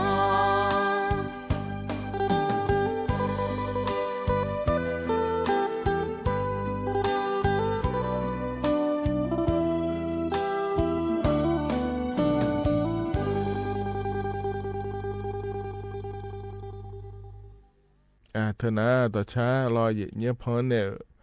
บินาหาดาล้อเลยเย็นนี้ยาวานาลุยานาหาเบียวดูเย็นเนี้ยล้อกาจนาปาละอันเนี่ยนาหาลายาวานาลุอุดุธรรมะเย็นเนี้ยเรามาเข้าปานเนี่ยนาหามาล้อเฟซบุ๊กปานเนี่ยนาหามาเดเย็นเนี้ยเดนิมจีนาล้อเดินเจอนี่นางมีชาลามีเนี่ยล้อเลยเย็นนี้งานเนี่ยอายุเชื่อเหมือนเนี่ยที่ขอรู้จอดามาเดนาลี เวลาเนี่ยเชหลังกันนี่ล้อเยเนี่ยก็เยเนี่ยจะกหาการดันในบิสิบิกาล้อเดชาขอนี่เยเนี่ยบิบอเลยนะหาดาผาพอเนี่ยบินะหาดามาเดเยเนี่ยเดเหตุการณ์เนี่ยนะล้อเยเนี่ยก็แหลมถ่าเยเนี่ยจะกหาการดาเนี่ยเรมาเยเนี่ยล้ออัดเบลก็นะล้อเลยเยนี่อุยชาชอเชพอปาเนี่ยเฮจะแมนจะกหาการดันเนี่ยมาเยเนี่ยล้ออีน้อเนี่ยละตาเขาปาอันนั้นนี่เช่นนี่ก็นี่เจเยเนี่ยล้ออุยเยมีอะไรเดี๋ยวงานเจเดเยเนี่ยเดอเดือไทยมีของเนี่ยละตาเขาปาเขาเนี่ยล้อเนี่ยอีสานพอปาเดเยเนี่ยเดอุยเยมีอะไรก็ดูก็นะขอเนี่ยที่จะบิมแล้วก็เงี้ยล้อเลยเยนี่ก็เชื่อเนี่ยเยเชื่อบิมก็นี่ละแล้วเยเลยเนี่ยอย่างงานเจเยเนี่ยล้อเยมีอะไรงาเดยเนี่ยก็เฮมีนอนละคนนะเราเนี่ยทมิเนี่ยเราเลยนี่ยาจางงานเนี่ยนี่เราบาหุเลกามดอก็หุเลกามฮอนเนี่ยเราเนี่ยทกามิฉาเบบยาเลกามาเดยเนี่ยเดยจอนาลัวนี่อเดือนตาปาจอเดมฉาเบบยาเลกาขอนี่ยาจางแม่เนี่ยเราเนี่ยทมิเนี่ยเราเฮมีนอนละคนนะขอนี่จอนาลูยอฮามโดยาแหลมถ่ายงานเนี่ยนี่มีน่ะรออย่างนี้เนี่ยอยากถอนจุ้งเนี่ยขอเนี่ยแต่ก็อย่างนี้อยากจะกะได้ในบิสิบิกามาในอย่างนี้เจริญเงี้ยจนงั้นเนาะรอแต่ก็ช่วยหายมยากาล้ออย่างเงี้ยน้ำตกแม่สาแล้วคือกาล้ออย่างเงี้ยชดแต่งล้อโดดเดกาเล่อย่างเงี้ยล้อวิ่งมาอย่างเงี้ยโดดเดกาเนี่ยพาเล่เล่ล้ออย่างให้เทียเห็นเนื้ออย่างละล้ออีจุยมอย่างเนี่ยขายจะเลยอย่างนี้เธอเนี่ยคือเล่ล้ออย่างเงี้ยน่ะเฮก็ปอลนานัวล้อเธอเนี่ยอีจูเธอนั้นมาคือเลยมีนายอยู่อันนั้นรู้เจ็บพอตัวเลยเนี่ยมีเนี่ยกำลังหืดแม่เย่เนี่ยล้อเธอมีเนี่ยล้อเย่เนี่ยให้หัวเลยล้อเย่ช่วยเย่ช่วยไปในหัวเลยจากการเงี้ยล้อเลยเย่นี้ทุเรศก็ขอนี่ตัวเด็กทักอีสิล้อเย่เนี่ยตัวเด็กก็ดูจากการเย่เนี่ยถ่ายมีคนตัวนี้ล้อชดแต่ล้อนั่นว่าเทียนาท่าล้อเลยเย่นี้ล้ออยู่หาขอนี่มายาย่อผายล้อเธอล้ออาจจะก็มาหน้าหาเดียวล้อตัวเด็กอีนะขอเนี่ยอีจุแล้วก็หือเลยแล้วบาหือเลยนะขอเนี่ยบูจานะขอเนี่ยเหรอก็จะสากลาเบอร์เยเดที่มีเนี่ยเฮก็เฮยามละคนนะรอเนี่ยชดแต่ผู้มังรอชดน้ำตกและคุ้งอาแล้วในนี้แต่ก็ตัวเด็กอีก็ดูขอเนี่ยยอข้าวย่อรอเดเนี่ยเดนั่นมีนะเธอก็อยากจะกะกะได้ในบิสิบิกาจะโปเนี่ยพาเกนะขอเนี่ยนักก็รอเลยนี้เฮก็ยังก็ยามละค่อยยามเอารอนะขอนี่ยังมีอันเจียรอเยเนี่ยใครเลยออกนะก็มารอเชื่อก่อนเนี่ยเปลี่ยนแล้วนะก็รอเยเนี่ยมันนี่นะรอเลยเยนี้เธอก็ใครเลยออกเธอนะขอเนี่ยที่คนรอเนี่ยมอญาเดเยเนี่ยเดถ่ายมีคนเดินนี่มอญาแม่ขอเนี่ยยามอมีอาเจก็ดูนะขอเนี่ยเฮก็เฮยามงานในเยนี้เฮก็เฮยามนะขอเนี่ยล้อเยเนี่ยอีจุยมีอันนี้ตอนมีเนี่ยล้อเชื่อก็อยู่ขันยาเทียเนี่ยเราเธอมีเนี่ยเราเนี่ยอยู่ขันนะขอเนี่ยเชื่อก็ขอเนี่ยมีดาราและงานเราเนี่ยนี่เธอมีเนี่ยล้อยูเฮยามเราเคยเชื่อก็อยู่มีอันนี้จอมีเนี่ยใครเราออกนะก็ขอเนี่ยยาเดเนี่ยเดเธอแต่มันเงาล้อเนี่ยอยู่เจียนะก็ขอเนี่ยยาล้อเธอก็โลกชีหนูและขั้วเธอขอเนี่ยเงาล้อเจียอิสุเนี่ยเปลี่ยนล้อนะก็ล้อเนี่ยถ่ายพอปลาโลกฉีหนูและงาล่ารอเยเนี่ยมานี่นะรอโคจานเนี่ยเปลี่ยนละอันนั้นก็แต่มังอาเดเจียรออาชัวเนี่ยยาชัวอิสุเจเธอเยเจนาลูเอเกแม่เยเนี่ยเราเธอมีเนี่ยรอเลยเยนี่เธอเนี่ยเทียน่ารอยายมจะขอโดโลกามารอให้ฮาลากายาชอนโดโลละตั้งแต่ปาแต่มังเดเยเนี่ยเดเมื่อจอเดขอเนี่ยยาเยเนี่ยรอเธอโคจ่าหุ่มมาขอเนี่ยยมยานี่จอมีเนี่ยเราเนี่ยถึงมีเนี่ยอับเบอมหุ่มมาขอเนี่ยอีจูหุ่มมาดังอย่างเจเนี่ยเรามาเจอนะขอเนี่ยให้ยาคือเธอที่ปวนาอยู่หามาชิญาเดคือมันน่างาโลแล้วเราเลยนี่น่าอยู่หาอับเบอมเธอเดยากาลอีจูดังก็ยากาเป็นหนอเลยนะขอเนี่ยอยู่หามาดูออนไลน์นะจอสามาดูเปล่าเนี่ยเจเดเนี่ยเดนะจอสามาดูเปล่านะขอเนี่ยอีสันนี่นะขอเนี่ยอยู่หาขอเนี่ยเดล่าแล้วงานในนี่เธอมีเนี่ยล้อย้อนในมือดื้อๆผมนะขอในสนบลอหนอเจยเนี่ยล้อ แต่ก็ไอ้จู่มามายานอนอเปียผายล้อเยเหนียวนะให้อาเบหมอเขาได้มาลาผายล้อเขาเนี่ยจะสร้างมาดูในเปียร้านอย่าเล่มาดูร้อนๆแล้วกันเนี่ยสื่อสารนั่นอย่าเล่และนะเขาเนี่ยหมอจะก็ไอ้เนี่ยแล้วก็มือพักกูเขาอีเจเดเยเหนียวเดก็นะเขาเนี่ยให้ตะกาเราเลยเยเหนียวรอย้อนยาผายแล้วจะไม่จะกะแอกาด้านไหนในบิสิบิกาก็เกาะเลยเดเยเหนียวเดอันนั้นใจที่เกาะล้อเยเหนียวอีนอนนะล้อเดือไทยมีของละคุยนะยอหืออันนั้นที่นอนแล้วพัชราอันนั้นงาเดเยเหนียวเดตะกาเนี่ยวันวิทยาศาสตร์แห่งชาติและคู่งาเดเยเหนียวเดแล้วก็เห็นนะข้อนี้อาหูบาจนอปากุโขงแงล้อเยเหนียวจังหวัดประจวบคีรีขันธ์และขั้วเหมือล้อเลยเยนี้เธอก็เดือสมเด็จพระบาทสมเด็จพระจอมเกล้าเจ้าอยู่หัวล้อเดือไทยมีของสภาราชวงศ์จักรีและขั้วเฮอกาถึงงาเดรัชกาลที่4ล้อเยเหนียวอายอในชอชิโฮล้อเลยเยนี้เธอก็สุริยุปราคาเต็มดวงและคู่งาเดือคาดอยจีและคู่ลาเยเหนียวบลาละคือยาและคู่ลาเยเหนียวน้ำมาเนี่ยบาลาเนี่ยแล้วยังก็บาลาเนี่ยน้ำมันแล้วที่เขาล้อตาแล้วฉาเลี้ยล้อเลยอย่างนี้ถึงไม่ได้เพื่อนไงอย่างแบบเขาเทียแห่ล้ออุ่นน้องเขาปากคนนี้จีอีล้อล้อยังเลยเปลี่ยนลายแม่ในอย่างนี้ถึงก็ย้อนเนี่ยตาแล้วล้อชอเชฉาเนี่ยเจ๊ยังเพื่อนกันเนาะเพื่อนไงอย่างเมื่อเปลี่ยนลายแม่เดแล้วล้อเลยอย่างนี้ถึงมีเนี่ยเธอก็ถึงไงเนาะชาจวนเนี่ยล้อเลยอย่างนี้วันวิทยาศาสตร์แห่งชาติแล้วเกิดงาอายองชิเหือก็ดูขอนิเงอและงาเทเยเนี่ยอาหูบาไอเกิดนะขอในคนละก็กว่าบาพลาเมือมีของบาเตยาวงะในเยนี้เดือไทยมีของหน้าคนละอย่าชิชก็ช่วยหาโยค้าหมัดยาไม่เนี่ยหรอไอขอเนี่ยเดือสมเด็จพระจอมเกล้าเจ้าอยู่หัวรัชกาลที่4นะขอนิยดื้อไม่ชิชก็ที่งาเดเล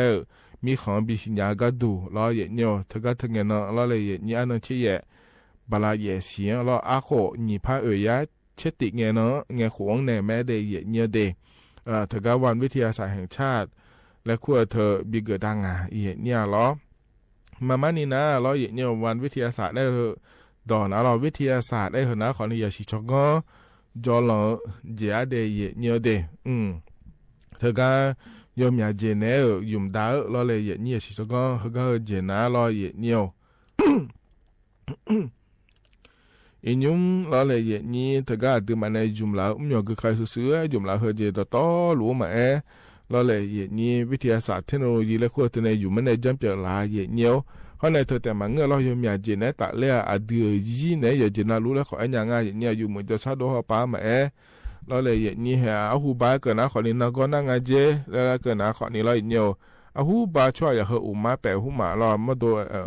ลาสาอุมาหุมาแปะโลดูหุมาแปะเยเจนะรู้โลมาดูโลจังโลแล้วที่เจมาสิยังอาศิเดยเนี่ยเดเดี๋ยวปานะขอนี้ช่วยอย่าที่ปัวเตี้ยจลอเฮลเฮวิทยาศาสตร์เขาในเทคโนโลยีและคู่งานเทยเนี่ยเดเธอมีเนี่ยล้อเลยอย่างนี้เดือนชอบานเนี่ยเดือนรอเธอยออะไรยี่ห้อจุ่มยาเนี่ยก็ดูแล้วงาเทียเนี่ยเราอาเซียลูกค้าอยู่เจนาลูกงาเดียนี่ว่าดูมันเช็คเขาดูเขาอยู่เจนาลูกวิทยาศาสตร์และขั้วเธอในอยู่มาเนี่ยเราอยู่จนเนี่ยดูมันเนี่ยดูเขาเธอเราเบมาปีจ่าโลยมือไม่ปีเด็ดเนี่ยเราโลแล้วเรายมือปีมือเราโลอยู่เจนาลูกนี่ว่าวิทยาศาสตร์และขั้วเธอในจุ่มลูกงาเนี่ยปุ๋ยหุ่มมาเจ้าอยู่เจนาลูกแม่เนี่ยเดถึงมีเนี่ยเราเนี่ยยันเหนือเกลือเนี่ยเรายันเหนือเกลือเราคือล้อเลยนี่วันวิทยาศาสตร์แห่งชาติและขั้วเธออีเนาะฉลาดงาเดแล้วนี่ยุ่มแล้วจะกะเอกะดาเนี่ยบิสิบิกาเลเดเนี่ยเดเขาเนี่ยล้อเนี่ยใจที่ก่อเขาจะกะเอกะดาเนี่ยบิสิบิกาเฮนะขอนี่ล้อเนี่ยบาทสวัสดิการแห่งรัฐและขั้วเธอก็เธอก่อล้อมีนาอุตสาหปาถอนจุลเงล้อเนี่ยที่โปจะกะเอกะดาเนี่ยมาเดเฮก็ที่โปละพะจากะกะโปเนญะเยเนี่ยล้อนี่ทกะเดลาเงโปล้อมายาอยู่มอเดชมมาดอนเดเฮก็โปล้อดอนเนชมยังเดละดอลลาร์เดนะขอนี่มาเงนี่ล้อยืนยันตัวตนและขั้วเธอจะเดเยเนี่ยเดยุมนะขอเนี่ยที่ยับยุมแล้วก็เงสิเชโกยุมก็เนี่ยล้อเลยเยนี้ชมทกะยืนยันตัวตนและขั้วเธอจังเลยงาเจขอเนี่ยเยเสกะเบียนี่จงอาสิเจเด แต่ก็มาจังล้ออันติบาลาเชสิละคนเนี่ยยกขอเนี่ยชมดองเลจิเดและธุรกิจงานเทียเนี่ยข้อเนี่ยล้อก็ปวดชมดองเนี่ยยศปวมายังเดและโดลาเนี่ยล้อแล้วมันมันนิสามาเลยที่ปภาษาปหมอนยาเลยแล้วเราชอการยื่นอุทธรณ์และคู่เธอหนาขอนี่พจายาสิเดียเนี่ยบาลาสิจิเลงเนี่ยก็นี่ล้อเนี่ยดอตอลัวล้อเลยนี่อินุมเธอก็ทบทวนสิและคู่เธอซาเลียวลำเสกาเบียนิงาเจนั่นอินุมชมยังมาลองเลียวเดินหนาขอเนี่ยล้อทบทวนสิและคู่เธอมาจ้าหนาขอเนี่ยลำเสกาเบียนิล้อเนี่ยทบทวนสิเธอหนาขอนี่ที่ปภาษาที่ปภาษาเชปเนี่ยละเซเลนั่งเทียเนี่ยไอ้คนนี้ซาปัวเนี่ยอยู่กันนะลูกยาจีแล้วมันงานเดียวก็ซาปัวอยู่กันนะลูกที่ปภาษาเชเนี่ยละเดและงานเนี่ยอย่างนี้ชอเชปัวเนี่ยเฮ้ยมามันนี่มายังงานได้หรอมามันนี่มาสั่งงานได้แล้วคนนี้มายาวไหมไอ้คนนี้ชอเชปัวเนี่ยเราเฮ้ยมามันนี่สั่งงานแล้วนะคนเนี่ยชมยเธอก็อยากหองานในอย่างนี้อายุมาจากการอากาศโดเลยเงี้ยนะเราชมยโดเลยในยังงานเดียวเลยซาปัวเนี่ยเรายังงานเดียวแล้วนะคนนี้อยากเกิดเราอย่างนี้ที่มีในเหตุนะคนเนี่ยบาสบริการแห่งรัฐและขั้วเราเธอก็ตะกองเราอย่างนี้อยู่นะลูกยากาเกิดผายแล้วยากาอากาด้านเนี่ยบิสิบิกาเลเดยเนียวเดเหตุนะคนนี้ยุ่งเหตุการณ์ดังแบบอายามเหตุละขั้วเราอย่างนี้นะทนจุนเนี่ยยากาอากาด้านเนี่ยบิสิบิกาเดยเนียวเดเหตุการณ์หนาวเนี่ยเราอย่างนี้ต่อชาติบุ้มแล้วพนักหาดมาอย่างเนียว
ทางนั้นต่อชาใจที่บิมรอเฮกาเยเนีย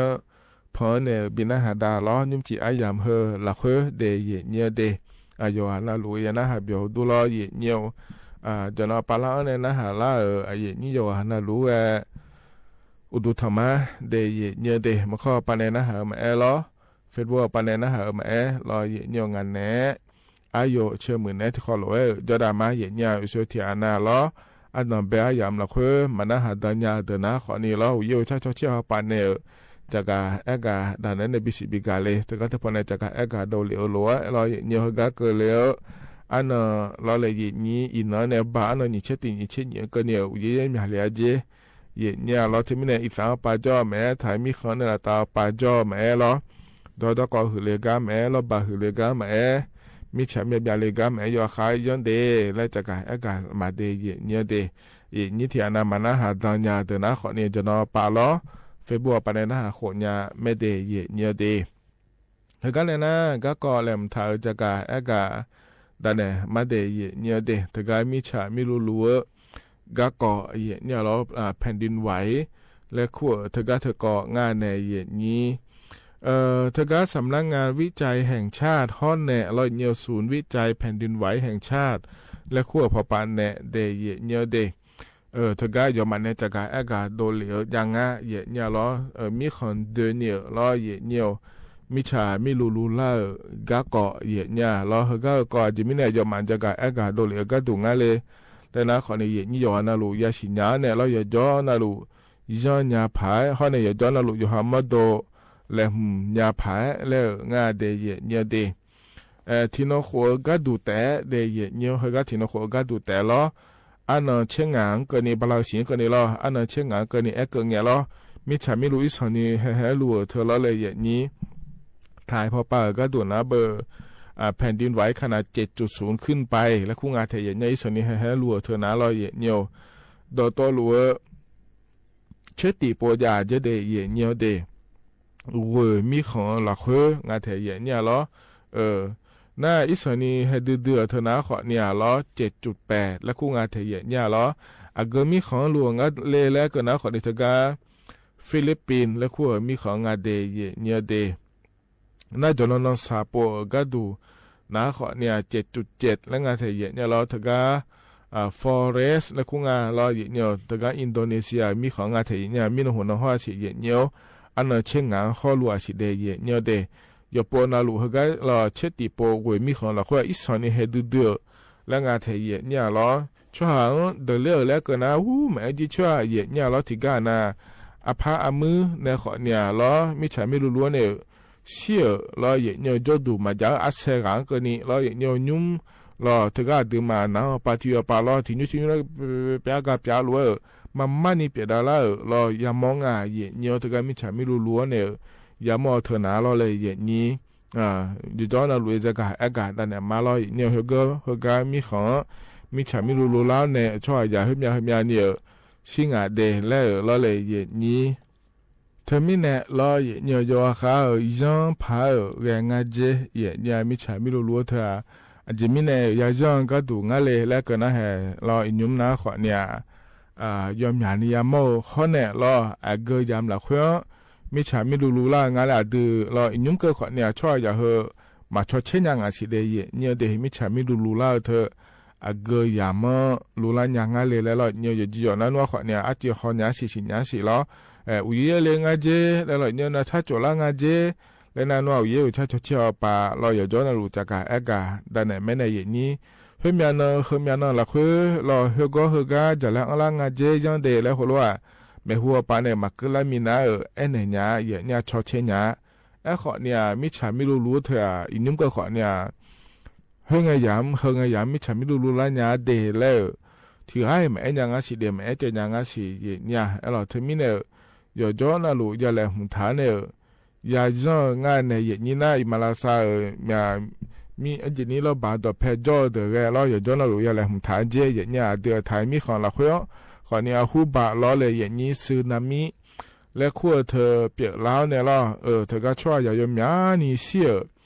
งั้นเนี่ยเดือดเลี้ยเนี่ยล้ออย่างเนี่ยมิฉามิลูล้านเนี่ยแม่อย่างเนี่ยเธอก็ถึงแม่เดือดไทยมีของละขั้วมิฉามิลูล้านมันง่ายดีงาน งานในหนูถาหลวงแล้วเนี่ยก็มีเขาไม่รู้แล้วเนี่ยหรอก็คือนามิแล้วขั้วเธอเปลี่ยนแล้วเนี่ยช่วยอย่างเราเดือดถ่ายมีของเดือดเลี้ยแทยเนี่ยเราเธอมีเนี่ยนี่อยู่อ่ะนารู้ย้อนนารู้มาโดนจะแหลมถาเดแล้วงานแทยเนี่ยเราเดือดถ่ายมีของเราค่อยนะคนนี้มิใช่ไม่รู้แล้วเนี่ยพักเลยหรอเธอก็เนี่ยเดือดถ่ายมีคนในตาหัวปะเราภาคเหนือภาคตะวันตกเขาเนี่ยภาคใต้ปาทิกานาและยาเจเนี่ยหรอนี่เนื้อถ่ายนะเดือดถ่ายมีคนในตาปะก็ดูเขาเนี่ยที่โปมิใช่ไม่รู้เขาแม่เนี่ยนี่มันนี่เราอย่างไปสนีดังเลือก็งั้นเนื้อถ่ายนะเขาเนี่ยบ่าเราว่าลองขุนแล้วคุ้งเราเลยนี่เราเพเซียนิวพิบชูเลยบาจีฮาเมลเลยของเราเนี่ยอีสนีเดเลียเฮ้ยโปเรามีฉากเราเลยนี่ก็จ่อเราเลยนี่แล้วที่ไม่เบี้ยนี่เราเลยก็ปะเราเลยนี่เดี๋ยวดูแม่กูละพักยาช่วยยายุ่งคนนี้ถึงการเผยแม่เราปะคนนี้ยาหยองเดเลียเดยเนี่ยเดเทมิเนี่ยเราเนี่ยอยู่หานาลัวอยู่จนนาลัวอย่างไรหัวเนี่ยยังงาเดแล้วงาเทียเนี่ยจานาล้อมีฉามีลัวอย่างนั้นคือฉาเลี้ยในจอนะคนเนี่ยเราเนี่ยเธอเนี่ยเขาเข้ามากาโมเดแล้วก็งาเทียเนี่ยเราอุดวเขาในขนมแบบอยู่ขายยังเจเนี่ยเราอุดวในขนมเดเนี่ยเดเธอเนี่ยมาบิดเลยก็ดูเดแล้วงานเนี่ยนี่น่ายอมยาตีละคือจอเดินหน้าเลยเนี่ยยุ่งยอมยาตีแล้วดังงานในเมืองละคุยจ่อเดินหน้าเราเลยนี้เธอนะขอในมิจฉาไม่รู้แล้วอย่าเล่นแล้วนะขอนี่เธอก็ขอในกาหมูยาพายกาเขาเข้ามากาหมูอันเจเดย์เนี่ยเดนะเราเลยนี้เจโดเลยเนี่ยนะขอในเขาเข้ามาเจโดเลยแล้วงานเทย์เนี่ยหรอเธอก็มาละคุยมาจอนี่เราอย่างนี้ขอเนี่ยเทละชาลาในตาเล็ดเยอะขอในมาพัดตอนเจ๊ขอในมาพัดตอนมีอะไรแล้วนะขอในกาหมูอันแกเราเนี่ยนะขอเนี่ยเราไม่ใช่ไม่รู้นะขอนี่อีกครั้งละคุยเลยถ้าแท็กซี่เจอย่างนี้จะมือพายจะแม่ชดเชยขอเนี่ยเราเลยอย่างนี้เดี๋ยวเนี่ยเดี๋ยวถึงมีเนี่ยเราอย่างนี้เขาก็เขานะขอนี่ไม่ใช่ไม่รู้ก็ให้ที่น้องเขาก็ดูแต่ขอนี่อีสานนี่เฮลเดี๋ยวเนี่ยเดี๋ยวติดแต่ก็มากืนนี่เดี๋ยวอีสานนี่เฮลเราเนี่ย7.0แล้วขั้วเธอละตาปานเนี่ยเราแต่ขอเนี่ยเช็ดตีโปเวมีของเราคือยามองงาเดแล้วงาเทียเนี่ยเราถึงไม่ได้เย็นนี่อยู่นาหลวยย้อนยาผายแล้วเหรออาจจะกาดานนั้นเนี่ยบิสิบิกาเลเดเย็นเนี่ยเดเฮนะขอนี่มิฉามิลัวก็รอจะกาดานนั้นเนี่ยบิสิบิกาเย็นเนี่ยก็เนี่ยนะอายามข้าจะเล่าร้อยเย็นเนี่ยอายชากาและพ่อเนี่ยบินาหาดาแกมาเย็นเนี่ยรออายชากาหุ่นนาหาดานะขอเนี่ยอายามจีน่าล้อก็อีมาเดอุจิยุมือเดอาคานุสลาคาเชตานิทุลาเนร้อยเนียว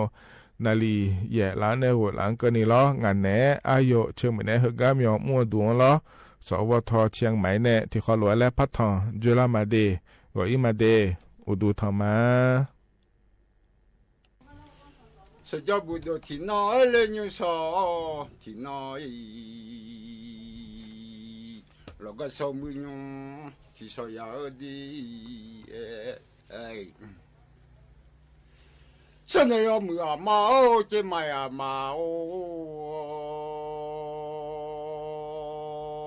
เจมามีกิเลสมือโผสุขลุที่ยอมมาดลองานงาขอหนูบอกอยู่เจ้าขอโดมีโลลองสุขอนุเลยที่พอมาจาเลี้ยงแล้วลมางาขอนุเลยพอนี่เลยสิจะมีโลงเลยอาชมาเวลนะข้าชีวภายลองาน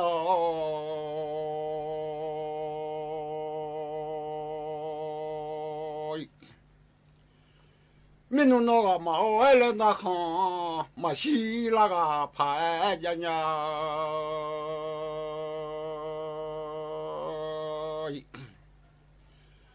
อาจจะเจ้าเลยมาเนื้อบัวพายงาลอมินุน่าชอบเลยมาเนื้อมาบัวพายงาลี มีกี่สัญญาเลยอะมืออะโผอยากข้าอยู่แซ่บ่รองาเลยบ่มือดีอยากบ่มืออยู่เลยอยู่แซ่มาบ่รอนว่าอยากข้างอันอยู่ยีพายาลาเมียอยู่ซอยน้อบ่มือดีมีกี่สัญญาเลยอะมืออะโผเรายิ่งจงใหญ่ละนี่ฐานยี่ดีช้าไอเรายิ่งจะจำมาโจเอนะฮะมาสีร้อนยานอ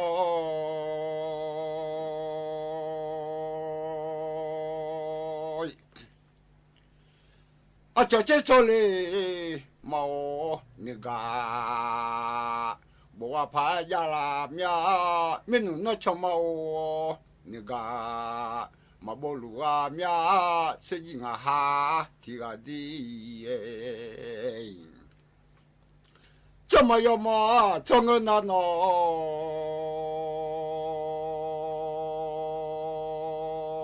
มาโอโซลีมอยู่รอหนาวมือสัญญาบดที่น้อยนิวสอที่น้อแล้วก็สมือยงที่สอดีจะมายอมชอเงรอนานี่ไงนี่มาเมาเลยยาสามอยู่ลัวดรอนา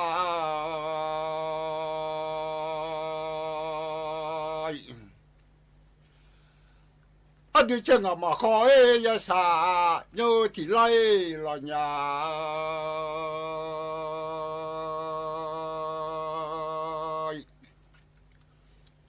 จะส่งมาขอเลยอดีตเวลาโยที่ลาลอยา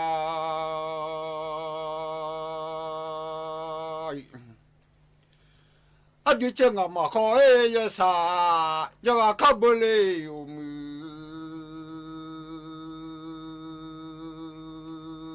จะสมขอเลยอดีเวลาจะว่าขับ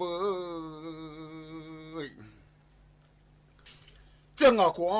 อยาสามาจังรอหน้ามือจะสมขอเวลา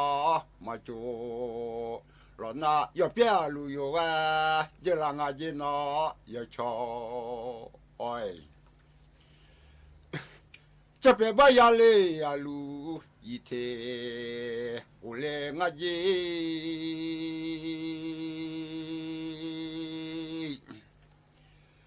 ยเปียชอลูเอยไว้จังจะเป็นบ้ายาเลยอาลูอีเทอุอาลังยเปียกานามาดูลิลอมาเจยชอดียาสาวก็ชอเลยอาชอสุนัขพังลอ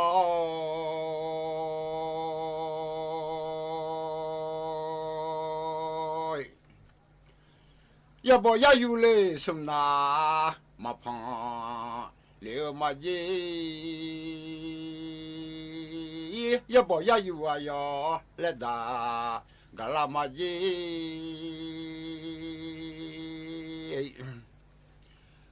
มีโลยามาเลยนะฮะที่กายามีกี่สัญญามืออะโผก็คุยลอยาเลยไม่โซที่รอแม่ยุงยายาเลยเจไม่ที่กอนยางาสมัยนี้ก็ยามชงนาดี你妈妈嘞要啥没有，有了那也蛮多呀多啦，他不啦个耶。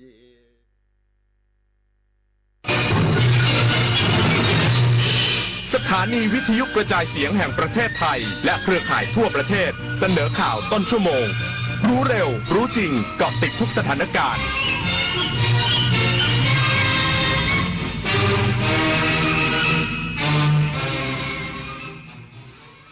รับฟังข่าวต้นชั่วโมง 22 นาฬิกากับอานนท์นันตะสุคนครับนายกรัฐมนตรีเตรียมหารือผู้นำออสเตรเลียที่กรุงแคนเบอราเดินหน้าขยายโอกาสส่งออกน้ำมันอากาศยานอีกสักครู่กลับมาติดตามรายละเอียดครับฟ้าสลัวมัวแสงระวีส่องนกหยุดร้องวังเวงให้เงียบเหงามองฟ้าวันนี้เป็นสีเทาอกประชาหมองเศร้าระทมสวงด้วยพระราชธิดาพระองค์ใหญ่เสด็จคันไลสู่แดนสวงเสียงร่ำไห้สะท้อนสถานสวงพระเป็นดั่งดวงใจไทยประชา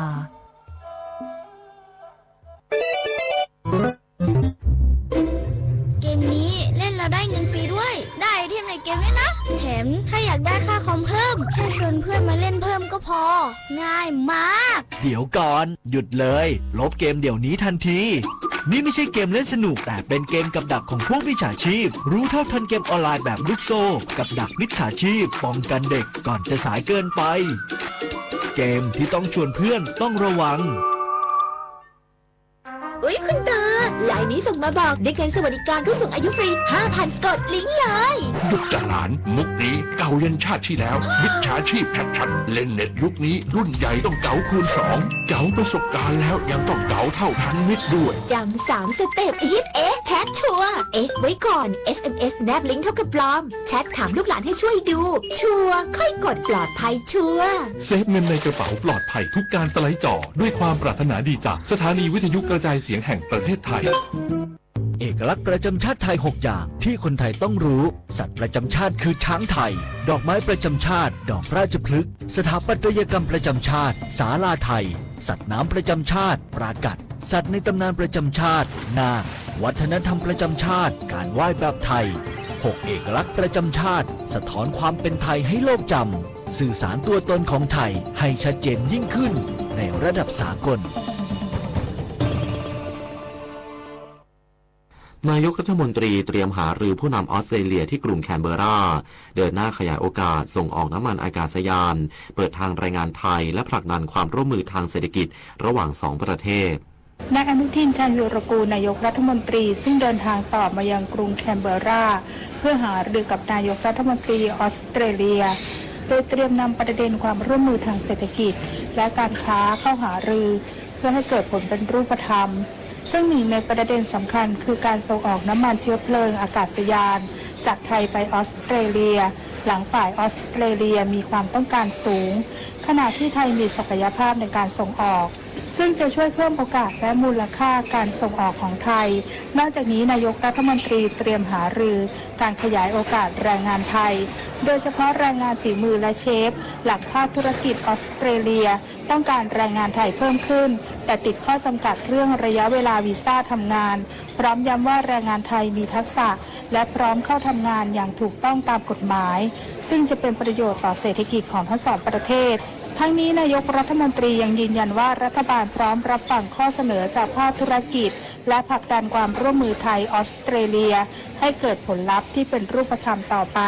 วาสนาตระเกตรายงานจากกรุงแคนเบอราออสเตรเลียรัฐมนตรีว่าการกระทรวงทรัพยากรธรรมชาติและสิ่งแวดล้อมย้ำจังหวัดปราจีนบุรีไม่ได้อยู่ใน EEC รัฐบาลรับฟังเสียงประชาชน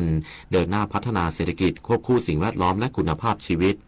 นายสุชาติชมกลิ่นรัฐมนตรีว่าการกระทรวงทรัพยากรธรรมชาติและสิ่งแวดล้อมลงพื้นที่จังหวัดปราจีนบุรีในฐานะผู้แทนรัฐบาลเพื่อรับฟังความคิดเห็นและข้อกังวลจากเครือข่ายปราจีนเข้มแข็งและพี่น้องประชาชน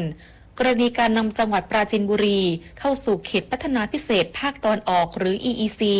โดยยืนยันชัดเจนว่าปราจีนบุรีไม่ได้อยู่ใน EEC ซึ่งปัจจุบัน EEC มีพื้นที่เพียง3จังหวัดได้แก่ชลบุรีระยองและฉะเชิงเทรานายสุชาติกล่าวว่ารัฐบาลรับฟังเสียงของประชาชนโดยเฉพาะความกังวลด้านสิ่งแวดล้อมการใช้ประโยชน์ที่ดินทรัพยากรน้ำพื้นที่เกษตรป่าไม้และวิถีชีวิตของชุมชนสรัญชนารถชุ่มสวทสักแก้วรายงานรัฐมนตรีช่วยว่าการกระทรวงมหาดไทยติดตามคดีโทรศัพท์เสนอสินบนระหว่างตรวจค้นธุรกิจนอมินีเตรียมเปิดปฏิบัติการดาวกระจายทั่วกรุงเร็วๆนี้ นายพลพีสุวรรณชวีรัฐมนตรีช่วยว่าการกระทรวงมหาดไทยเปิดเผยถึงความคืบหน้าคดีสายโทรศัพท์ปริศนาชื่อนายโป๊ะอ้างเป็นผู้ดูแลพื้นที่ย่านห้วยขวางโทรศัพท์ขอเจรจาและเสนอสินบนระหว่างตรวจค้นธุรกิจนอมินีในพื้นที่โดยพนักงานสอบสวนได้สอบปากคำผู้ต้องสงสัยและพยานครบแล้วเหลือเพียงการตรวจสอบข้อมูลเจ้าของหมายเลขโทรศัพท์ปริศนาซึ่งตำรวจได้ประสานผู้ให้บริการเครือข่ายโทรศัพท์เพื่อขอข้อมูลหมายเลขดังกล่าวมาแล้ว6วันแต่ยังไม่ได้รับข้อมูลจึงเตรียมเดินทางประสานงานกับผู้ให้บริการโดยตรงเพื่อตรวจสอบและยืนยันตัวผู้ครอบครองหมายเลขก่อนออกหมายเรียกและขยายผลถึงเจ้าหน้าที่รัฐที่อาจมีส่วนเกี่ยวข้องตำรวจอุ้มผางส่วนที่กำลังตชด347จับกลุ่มเอเย่นยาเสพติดพร้อมของกลางนำตัวส่งดำเนินคดีตามกฎหมายพันตำรวจเอกสุขวัฒน์เพ่งพินิจผู้กำกับการสถานีตำรวจภูธรอุ้มผางเผยว่าเจ้าหน้าที่ตำรวจสถานีตำรวจภูธรอุ้มผางร่วมกับเจ้าหน้าที่ตำรวจตระเวนชายแดนที่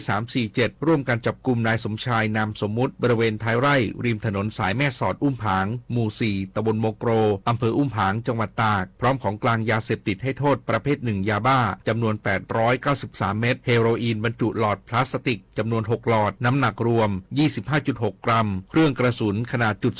จำนวน6นัดเงินสด500บาทและรถจักรยานยนต์สีดำไม่ติดแผ่นป้ายทะเบียนเจ้าหน้าที่ชุดจับกุมจึงได้นำตัวผู้ต้องหาพร้อมของกลางส่งพนักงานสอบสวนสถานีตำรวจภูธรอุ้มผางเพื่อดำเนินคดีตามกฎหมายดิเรกปินตาแก้วสวทแม่สอดรายงาน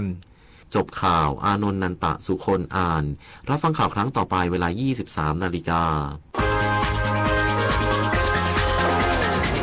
ติดตามข่าวที่นำเสนอไปแล้วได้ที่ www.thainews.prd.go.th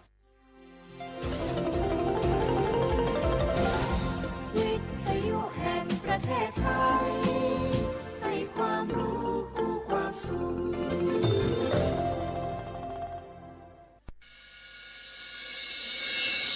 สถานีวิทยุกระจายเสียงแห่งประเทศไทยจังหวัดเชียงใหม่ AM 1476 กิโลเฮิรตซ์สถานีวิทยุภาคภาษาชาติพันธุ์แห่งเดียวในประเทศไทยที่มีความทันสมัยเชื่อถือได้สร้างอัตลักษณ์กลุ่มชาติพันธุ์สู่สากล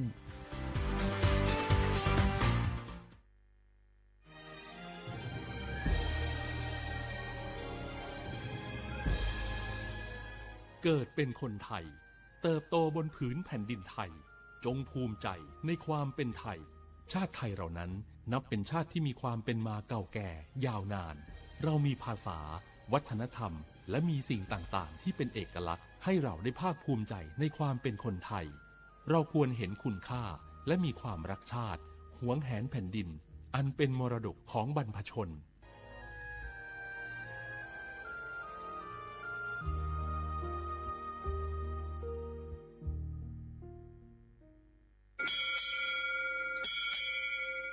โอโบดะจ้าโอมิชเปอร์เหมอซุงคาพวกว่าย้อซงโอดูธรรมาสถานีวิทยุภาษาชาติพันธุ์แห่งเดียวในประเทศไทยทันสมัยเชื่อถือได้แล้วพบกันที่สวทเชียงใหม่ AM 1476 กิโลเฮิรตซ์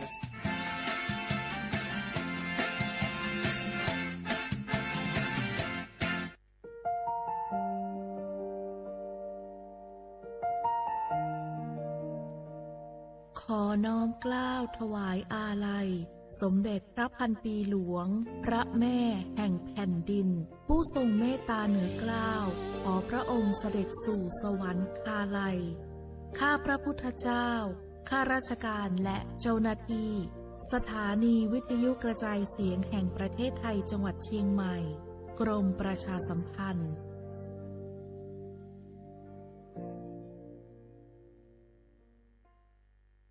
ช่วงนี้ได้ยินคนบ่นกันเยอะเลยนะเรื่องความไม่โปร่งใสเนี่ยใช่แต่รู้ไหมล่ะว่าจริงๆแล้วพวกเราช่วยกันได้นะทำยังไงหรอเดี๋ยวนี้มีช่องทางร้องเรียนที่เข้าถึงง่ายแจ้งเบาะแสได้สะดวกมากอย่างสายด่วนปปช1205อ๋อแบบนี้ทุกคนก็มีส่วนทำให้บ้านเราดีขึ้นได้จริงๆแน่นอนการต่อต้านทุจริตจะสำเร็จได้ก็เพราะคนอย่างเราร่วมมือกันสำนักงานประชาสัมพันธ์ที่3กรมประชาสัมพันธ์ เจ็บป่วยต้องหาหมอ แต่ไม่รู้ว่ามีสิทธิ์รักษาพยาบาลอะไรใช้ได้ที่ไหน วันนี้ตรวจสอบสิทธิรักษาพยาบาลด้วยตัวเองง่ายๆเพียงแค่เตรียมเลขบัตรประชาชน13หลักแอดไลน์ Official ของสปสช.ค้นหา @NHSO กดเพิ่มเพื่อนจากนั้นมองหาสัญลักษณ์รูปบัตรประชาชนกดเมนูตรวจสอบสิทธิแล้วทำตามขั้นตอนหรือโทรสายด่วนสปสช1330กด2ตรวจสอบสิทธิตลอด24ชั่วโมงหลักประกันสุขภาพแห่งชาติบัตรทอง30บาทสิทธิหลักประกันสุขภาพของคนไทยจ่องหู้คาหือป๊อดห่องจึงไทยพบญาปัญหาการเผาสูงแห้งเตอร์หรือเส10ล้านไห้โคปากมัน90%ไผ่ไม่ป่าเถินนั่นลูกตีกัวนอกขาเผาหาตั้งกินตั้งย่ำอย่าในเถินคือแลการเผาไว้หรือเสเหตุการให้การสนอำว่าได้เป็นเพิงต้นเข้ากับอันผูกเลี้ยงตัวสัตว์นั่นในเยาค่ะเป็นปัญหาเฮ็ดให้เกิดหมอกควันกล้อง PM 2.5 เป็นเพเฮ็ดให้ตุ้มเตอร์ถึงป้ายอยู่ลีเฮาค่ะอักษาเข้าคากอติปอดตุ้มเตอร์ถึงตั้งเป็นปอดตั้งเป็นแก่นสาตั้งเป็นหัวใจและลูกไกวไหลในค่ะห้องการป้ายทรายและเทคโนโลยีตั้งเมืองจึงไทยย้อนผิดหมอกให้พ่อแม่พี่น้องเขากึดลือการเผาปันจันล้มเสียนเซออันลีตาลูกตาลานเฮาค่ะจอมตอนโครงการวางแผนการเจอตีลินตาเตลดย่อมฝุ่น PM 2.5 เลยตั้งมุมมองไฮรีเสวชสำนักงานวิจัยแห่งชาติ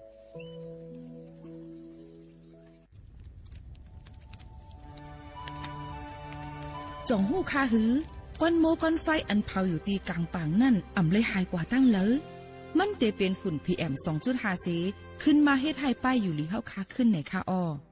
ลองลดย่อมปัญหาจังไหนในอ่ำหยาบค่ะเงื่องแวอ่ำเผายุกยักเหมือไม่ต้นเยอต้นเข้ากับในให้ในสวนเฮาเปลี่ยนมากองไว้จ้อมกันเสเฮ็ดเป็นฝุ่นสภาวะอ่ำนั้นแจกแพยุกยักเฮามันปอดฉุบเมียนอีกป้าดังโฮมมือกันฟังด้วยไฟไหม้ป่าเถินเฮาขาดฉุบดีเลยผูกต้นไม้น้ำเพิ่มปันปืนตีสีเขียวเฮ็ดเฮาจันล้มเสียนใส่ตาเฮากูก็เลยตั้งมุงมองไฮลีเสฐานหน้ากอกับสืบปืนเผาตี3กรมประชาสัมพันธ์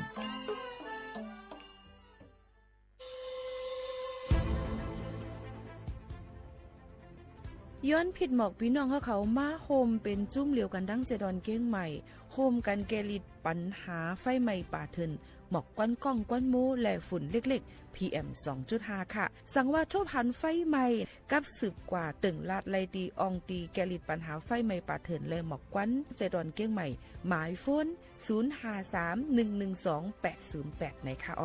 เจดอนเก้งใหม่ค่ะออกปักเปิงหมายมีเฮกังแกลิดปัญหาหมอกก้อนก้องก้อนโมและฝุ่นเล็กๆ PM 2.5 เนื้อปืนตีเหลออันอ่ำเลยคว้างเฮาเผาผ่านมาดีแอปพลิเคชันไฟดีห้ามเผากำเร็วในนั้นค่ะอย่าไปเผาล้าอ่ำว่าได้เป็นตีกลางป่างอองตีห้ามเผาเกยยุกยักไม่ตอกกูอันในค่ะแต่เอาวันที่1เดือน1อิงเกรด2เหงปลาย26ต่อถึงวันที่31เดือน5 2เหงปลาย26ในผู้เหลอเผอเฮ็ดพิษปักเปิงเตญาตัวต่ำตั้งพิษจำหนังปักเปิงหมายมีกำเหลวในนั้นค่ะเลยตั้งมุมมองไฮลีเซห้องการฐานฐาหน้ากอกับสืบเจดอนเก้งใหม่มาโฮมเป็นจุ่มเหลวกันดั้งเจดอนเก้งใหม่โฮมกันรักษาสภาวะฟิงตื้นเป็นเฮ็ดให้จันล้มถวยเจออันลีต้องฟ้าแสนเสออ่ำมีหมอกก้อนกองก้อนโม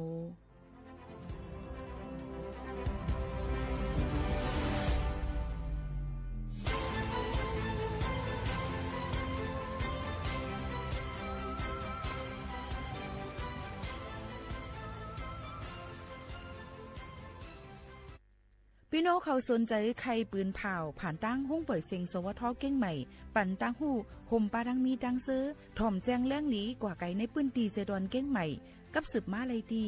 สวทเก้งใหม่หมายฟ้น053-276-068และ0922468579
เชียงใหม่เมืองท่องเที่ยวเซฟตี้ซิตี้เราจึงต้องปลอดภัยจากกลไกประชารัฐเราจึงต้องร่วมกันเรียนรู้เตรียมรับมือสาธารณภัยไม่จำเป็นต้องบังคับใช้กฎหมายหากเราพร้อมเฝ้าระวังภัยธรรมชาติปัญหาหมอกควันและฝุ่นละอองพายุฝนฟ้าคะนองติดตามสภาพอากาศทุกวันได้ที่ www.cmmet.tmd.go.th ปัญหาอาชญากรรมโจรกรรมมิจฉาชีพยาเสพติดพบเห็นเบาะแสที่ไม่ปลอดภัยแจ้ง191อัคคีภัยวาตภัยอุทกภัยอุบัติภัยต่างๆแจ้งเหตุสาธารณภัยและขอความช่วยเหลือได้ที่องค์กรปกครองท้องถิ่นใกล้บ้านหรือปภ.เชียงใหม่053-221-470เชียงใหม่เซฟตี้ซิตี้โครงการเชียงใหม่ปลอดภัยภายใต้กลไกประชารัฐเข้าใจเข้าถึงพัฒนาโดยสำนักงานประชาสัมพันธ์จังหวัดเชียงใหม่และสวท.เชียงใหม่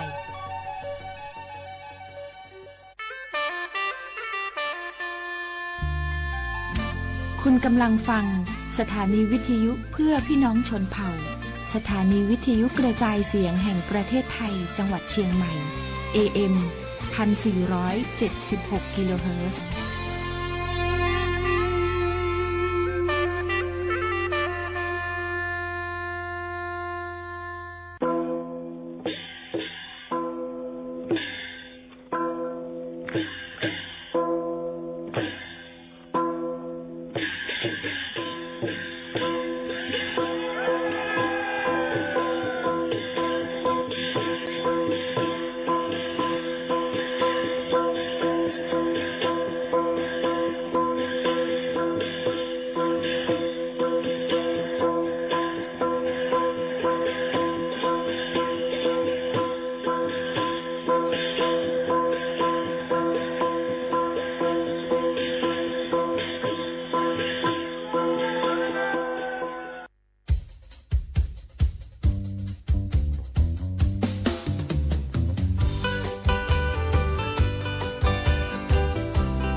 ผ่อน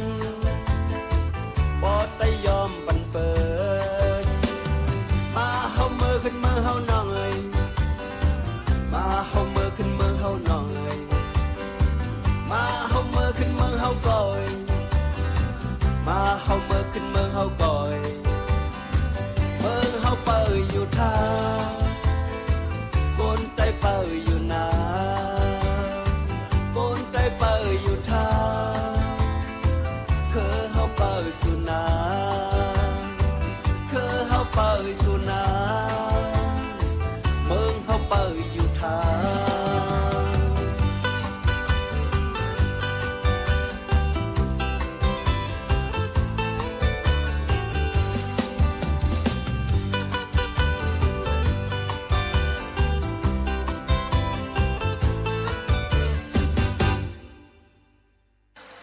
เหมือนซุงค่ะเหมือนซุงพี่น้องพึ่งยี่ถ่อมเซ็งแต่เขาทั้งเซ็งค่ะอ้อ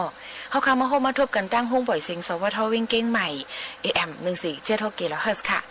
ฮับถอมได้ดังออมลุ้ม AM 147 กิโลเฮิรตซ์ถอมได้ดัง Facebook Live สวทเก้งใหม่ AM 147 กิโลเฮิรตซ์แอปพลิเคชันดังสวทเก้งใหม่ region3.prd.go.th เก้งใหม่อำนั้นกับสืบตรงถามกันเข้ามาเลยดี053 276 007 053 276 007ค่ะผมจมพับดอนกูเกิลค่ะ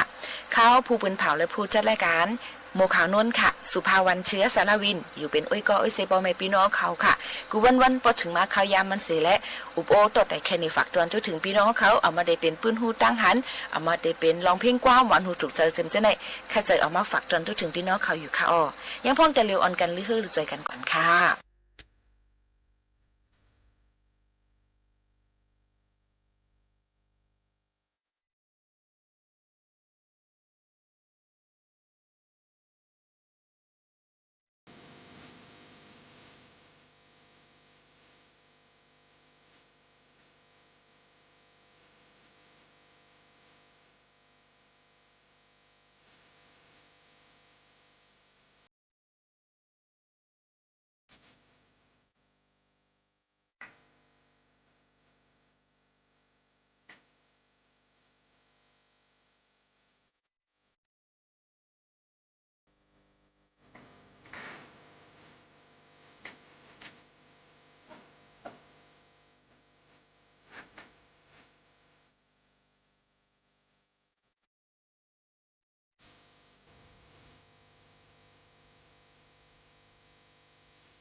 ปุ่มโหในในค่ะไลเอามาฝากตอนจุถึงพ่อแม่พี่น้องเขาในค่ะนะอายลักตั้งอายแหลมในค่ะ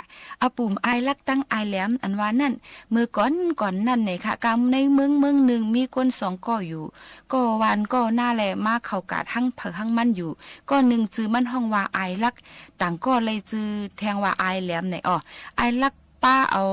มาดังมิดหามักไอแหลมกือหาเหาะมานังขายอยู่ก็ตีก็ตั้งนั่นขนาดเนาะไอลักถอดออกมิดหลีมันเนยกับเสียก็เปียเนเนบันเปิ้นไอแหลมก็ลิดเกือมันนั่นออกเปียไว้หนังเก่าค่ะเพราะว่าเปิ้นก็นึงเย้าก็นึงมาถามซื้อเอามิดมักเหลียวเกือเยหอก้อยจึงเขาซ้ำว่าขายเลยค่ะเอาลุ่มเสกำข่าวว่าจึงหนังไหนค่ะกลางวันจ่ายกัดซัมปอจำตักเดไว้เสตาก็หากอดเดขึ้นมาซื้อลุ่มเอานั่นเอาโคขายเขามีผู้เลยเสเจ้าเสป้าเลยไอลักจังซิมเอามิดมันออกกว่าหาแหลกเกอเปิ้นกูตีกูแลนลื่นนั่นมันทบหันไอแหลมขายเกออยู่แลอาโลเขาก็เหมือนหนังเสียยาวเอาโคขายเขากู้เรียกกันป้าเมื่อกว่าเฮือนเฮือนมันยันในค่ะเมื่ออันแผวฮอดเฮือนเย่าจึงไอลักก็ลิดด้วยหอเกอมันกูหอมันไหลหันเกืออันลีป้าห่อเลี้ยวก้อยแหละต่างห่อเจอนั่นซ้ำเป็นไส้ก้อยในมันจังออกโซบะเกาถางตัวเกาลักเสเปิ้นซ้ำลักเสเกาเย้ารู้ในว่าเจ้าไหนลงค่ะกัดเตมาเกาตักจอมหาไอเจ้าเกือในลูกก่อนว่าหนังไหนค่ะเย้าไอแหลมก็มืดถอดด้วยมิดมันหมักหนึ่งเย่าหมักหนึ่งเลยหันมิดหลีป้ามาหมักเหลียวนั่นก้อยเหลือเส้นนั่นเป็นไม่ก้อยค่ะมันก็ใครเจอเจิงหนังไอลักเย่าจังถึงหนังกัดวันกัดมาเขาขึ้นทบกันนะการให้กัดและอุบกันลัดกันว่าปีเกี้ยวเฮ้ยเขาสองก็ในอาแกมก็เหมือนกันหยันก็เหมือนกันเอาในกว่าหน้าเฮาเอากันว่าป้ากันเป็นเฮ็ดก็เฮ็ดเซลยกันเซแหละกว่าหากว่ากาดกว่าขายจ้อมกันโดยลีโยเนาะว่าเจิงหนังในเสสองป้าสองผายก็เฉพาะพร้อมกันเสเอาเปียกสารก็ง่ามูกว่าซื้อเสียมักหนึ่งไล่ปันแก็บหนึ่งในไว้เสนั่นเขาออกวานออกเมืองกว่าอยู่ยาวค่ะเมืองอำนานไอลักอีกตั้งไอแหลมฮอดแผวกว่ากาตีเมืองหนึ่งแลเมืองหนึ่งกว่าทั่วพันปู่สะเทหลงก่อนหนึ่งค่ะเขากว่าจู้ปู่สะเทนั่นเสลัดว่าลุงสะเทค่ะเว้ยกาในเมืองในเฮาขามึดคือฮู้จักเผยเลยค่ะเปออันเฮาขาป้ามาเสียมคุดค่ำแลกูเปิ้นไลหิมหุงจนเฮาขานั่นแค่นดอหมุนห่มปันตีอยู่ตีนวนเฮาขาสีขึ้นค่ะว่าเจังหนังไหนค่ะสะเทหลวงก็ขึ้นลัดว่าป้อเป็นหนังความสู่เจ้ารัดในเจอเตะจึงหลีเย่าสู่และอควางนอนเย่าเสียมสู่นั่นก็สู่ตักเลยขายปันกาว่าเจังหนังไหนเขายินจมหน้าเสียเย่าเฮ็ดแขกปู่สะเทนั่นป้อว่าถึงขิงเตียงขึ้นเมียนพ้องเปิ้นตึกนอนรับนอนเย็นอยู่นั่นเขาสองก็โจ้กันลงกว่าตารางเฮือนเสเอาคำอันเขาป้ามากำพองผังไว้ตีหนึ่งเย่าตีหนึ่งเมื่ออันผ้าป่างเมืองเลี้ยงมาเย่าจึงเขาห้องเอาปูสะเทกว่าเลยหาคุดค้ำกาดีอันเขา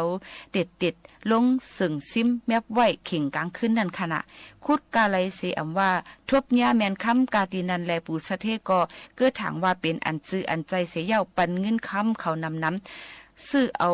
ซุ่งสองไว้เสมเขานั่นอยู่เลอเสนั่นมันปันเขากว่าป้ามาลีตัวหนึ่งค่ะไว้เสไอลักตั้งไอแหลมออกมือกว่าเย่าจึงลุงสะเทแหละคูดหาคำจอดกว่ากาในสวนกานอกสวนเสก็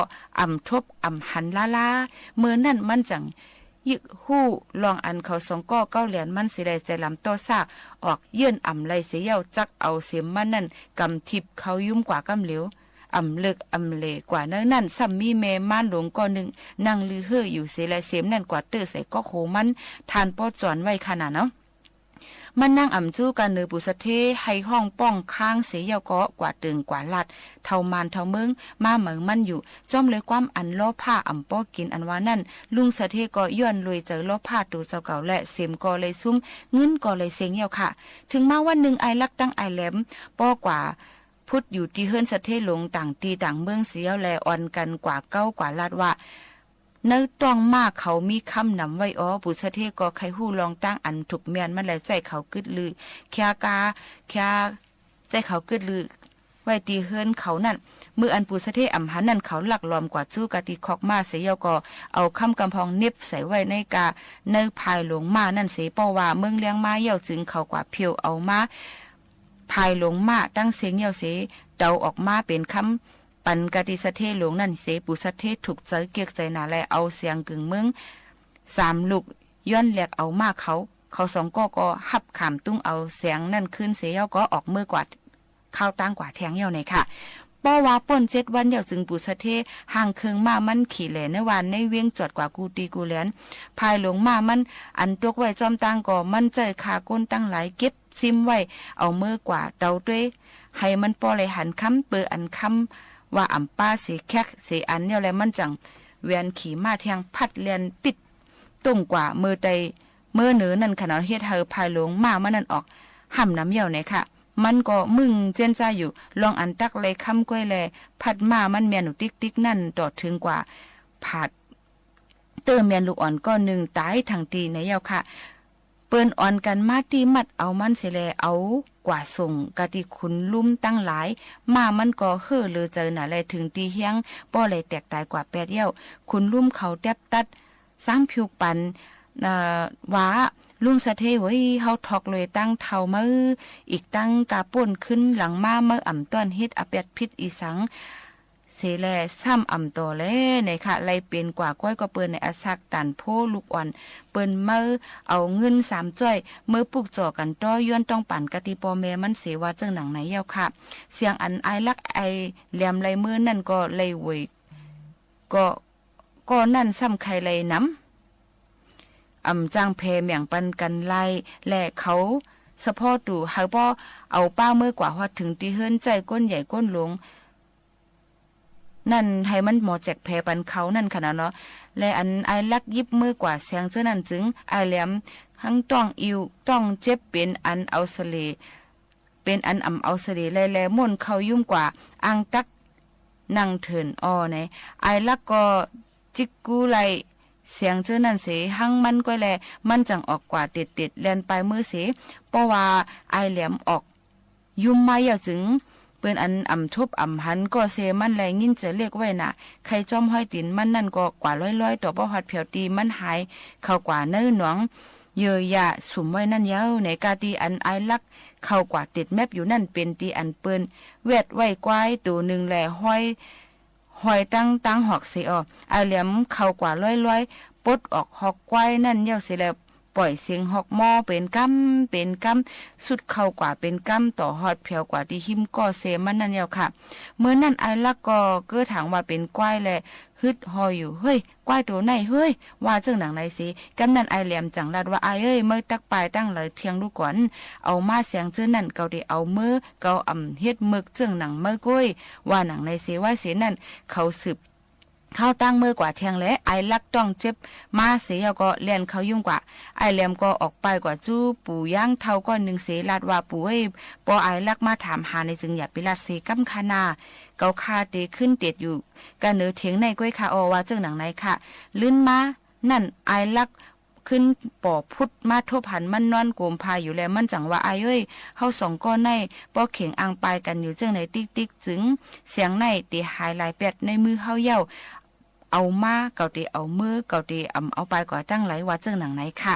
เมื่ออันฮอดแผ่วกว่าหิมวานเปิ้นตีหนึ่งจึงไอแหลมยินต้องไม่เข้าแลใจไอลักกว่าหาซื้อเขาซุกพักซุกมาไอลักก็ป้าเอาเสียงตั้ง3ลูกออกกว่าจู้เฮิรนแม่ไม้ก็1เสียเย้าเสือซบเสือหยันเฮ็ดหนังห่างเป็นก้นตายเย้าไอแหลมไปอยู่หึงเย้าเสียแลเปออันก็เซมันปอมาได้จังจอมมาหาเฮือนหนึ่งเย้าเฮือนหนึ่งตัวปกว่าหันแม่ไม้ก็หนึ่งเฮ็ดแกงนางให้ไปตัวตายอยู่นั่นแม่ไม้นั่นก็เฮ็ดตักถามตัวมันแล้วว่าปีเขาให้มีตั้งโหลสังฆะด้วยคาลูเก่าคามีลูกใจอ่อนก็เหลียวก้อยตาย8เย้าในปอตอนหนึ่งไรก็จ่อยแถมเงินด่าพุ่งล้างสร้างเกี่ยวเสียอีกนึงคาแลในว่าเจ้าหนังในเสียกำนั่นไอแหลมซ้ำวนปาในเสือว่าเมื่อไกลมือเฮามานั่นกาในมันในก้นไตยังมีเสก็ว่าว่าได้เป็นยันไอลักก้อยว่าเจ้าหนังในเสกว่านางหิมตัวไตลักเอาเข็มแต้งด้วยเมื่อนั้นไอลักเย็นไลเป็นอันเจ็บแสบหนาแลผุดลูกนางกำเหลียวลาดความกวางก้าอยู่เจ้านั้นเสไอแหลมย้อนเอาเสียงเจ้านั้นลงเฮิรนกว่าเสียเย้าสั่งลาดว่าไอเอ้ยป้อเมื่อไรห่อเข่าห่อพักอยากจึงจอมมาหาไว้ละหน้าเกาตีมือไปขึ้นกาตีปังแค่ป่นมาเจ้านั้น ลื่นนั่นไอลักป้าเอาหอกเขาจอกพักมาห้องหาก่อเสมันตีปังลือเสก็อ่ำทบอ่ำยาเสใครส้มห้อยตีนมันกว่าติ๊กๆต่อฮอดแผวถึงดีเงาไม่หุ้งหลงตัวหนึ่งมืออันมันไหวไส้ไหวควาล้อมหาก่อเสมันอยู่นั่นมันเลยหันกงไม่หุ้งมีตั้งห้อยตีนห้อยมือก้านเข้ากว่าอยู่มันจังกว่าเอาเผอไม่เผอดอกอึดเฮฮูนั่นเสียก็อ่างตักเอาไฟจี้จุดเอาไอแหลมก็เน็ตห้องลัดว่าไอเอ้ยเมื่ออย่าไปเฮ็ดเจอไหนเกาติออกมาจู้ไม่ก้วยวันในเสการสี่ติ้นออกมาเยอะเนี่ยค่ะไว้เสนั่นเขาเอาเสียง3ลูกแค่ไว้ไผหน้าเขาสิแหละย่ำแพเมียงกันเนี่ยก็เลยเพก็อ่ำเมียนมิ้วมันเทงกันทานป้อโอนป้อมอลงกว่าอ่ำสุดอ่ำไว้และผีหลงจังออกมาเนโตมันเจ้าเสียก็ควายปั่นเสียงอันเขาเลยมานั่นนังฮื้อผู้เลยตักเตไลหรือต้อนเสผู้เลยจึงมันเจ้าปันเขาเอาเมื่อกว่าเยก็เยลูกก้วยลูกหนึ่งซ้ำมันเจ้าเอาซิมไว้เขาก็อ่ำฮัดตักเสียงตักปากกว่าสังเสเจอเสเมียวแหละหับขามตุ้งเอาเสียงเยก็เยลูกนั่นเสจังกลมนาออกเมื่อกว่าหั่งเผหั่งมันเสียเย้าเนี่ยค่ะย้อนนั่นแหละอีสังกอลีสังว่าเฮาค่ะหมอแจกหมอเพในจึงยุ่มย้ำว่าอปุ่มลองอันในนั่นเตเป็นคอสอนใจยก็เป็นที่ให้พี่น้องค่ะเลยเป็นเลยมีปลายวนออกลำเดือเสตอนตาเขาสองก้อนในอยู่ว่าเจ้าหนังไหนค่ะก็การอ่ำตาหลุดตอบคณะถอมเย้าเนี่ยก็แค่นดอหมอทัดสร้างด้วยสีกัมในก็เป็นอปุ่มเอามาฝากตวนจุถึงพ่อแม่พี่น้องเขาให้แรงยินถอมจ้องกันค่ะ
ซุ้มอันฟังข้าวยางป้นกว่าหลายๆนะซุ้มลงซุ้มหลังซุ้มอันเป็นนิ้วซุ้มเยี่ยวสิเอาสันมาแกนต่างเลยเดินนะกองนี้เขาเรียกอะใหญ่มากมันเร็วใหญ่มากขึ้นใครเรียกตรงนี้ไรได้อันนี้ก็ดีเลยบอกเดินกองนี้การเที่ยเนี่ยมือเลยมือนั่นโตย้ำนั่นตีเลยที่เท้านั่นทั้งเนียนเท้าจังหวะตีมือหนักถึงเขาเนี่ยยังเลยว้าวไว้ถึงการเที่ยเนี่ยตีเลยเตะจนมือเรียกเลยมันเลี้ยวเนี่ยแค่หนักมันเลยโซลีเนี่ยมันใช่ว้าวไว้ถึงการเที่ยเนี่ยตีเลยเตะจนมือเลือกอู่ไว้ลูกก่อนเนี่ยจังไว้อู่เนี่ยว่างเขาชอบเขาลักเนี่ยเขาเนี่ยเขาตื้อป่องใจว่ะตั้งฮักหอมเลยอันปูงสวนดีนั่งอู่นะโอ้เลยต้องจับกว่าซึ่งจับกว่าตัวจูตัวปานลึกขึ้นอีกบอกก็คือสั่งมันมองขึ้นถึงตอนตั้งมันมองถามเจ้าให้ตื้อเนาะเขาเลยบอกเลยเรื่องไหนจังหวะข้าวย่างอันสูงกว่านะปีนยุ่งอันเต้นตั้งขึ้นในเสียงอาณาปีนตั้งสูงอันมาขึ้นแทนเสียงปองยาเนาะปีนตั้งสูงลงสูงหลังเสียงอาปีนสูงอันใหญ่เสียเบิร์อันสูงเสียเบิร์เพราะว่าไงข้าวย่างเนี่ยดูเลยปองเสียแล้วมองไว้มันเป็นอันกาเย่ขันโนเมื่อได้เอาใส่เพลงก็เรียบเพราะกันไหนข้าว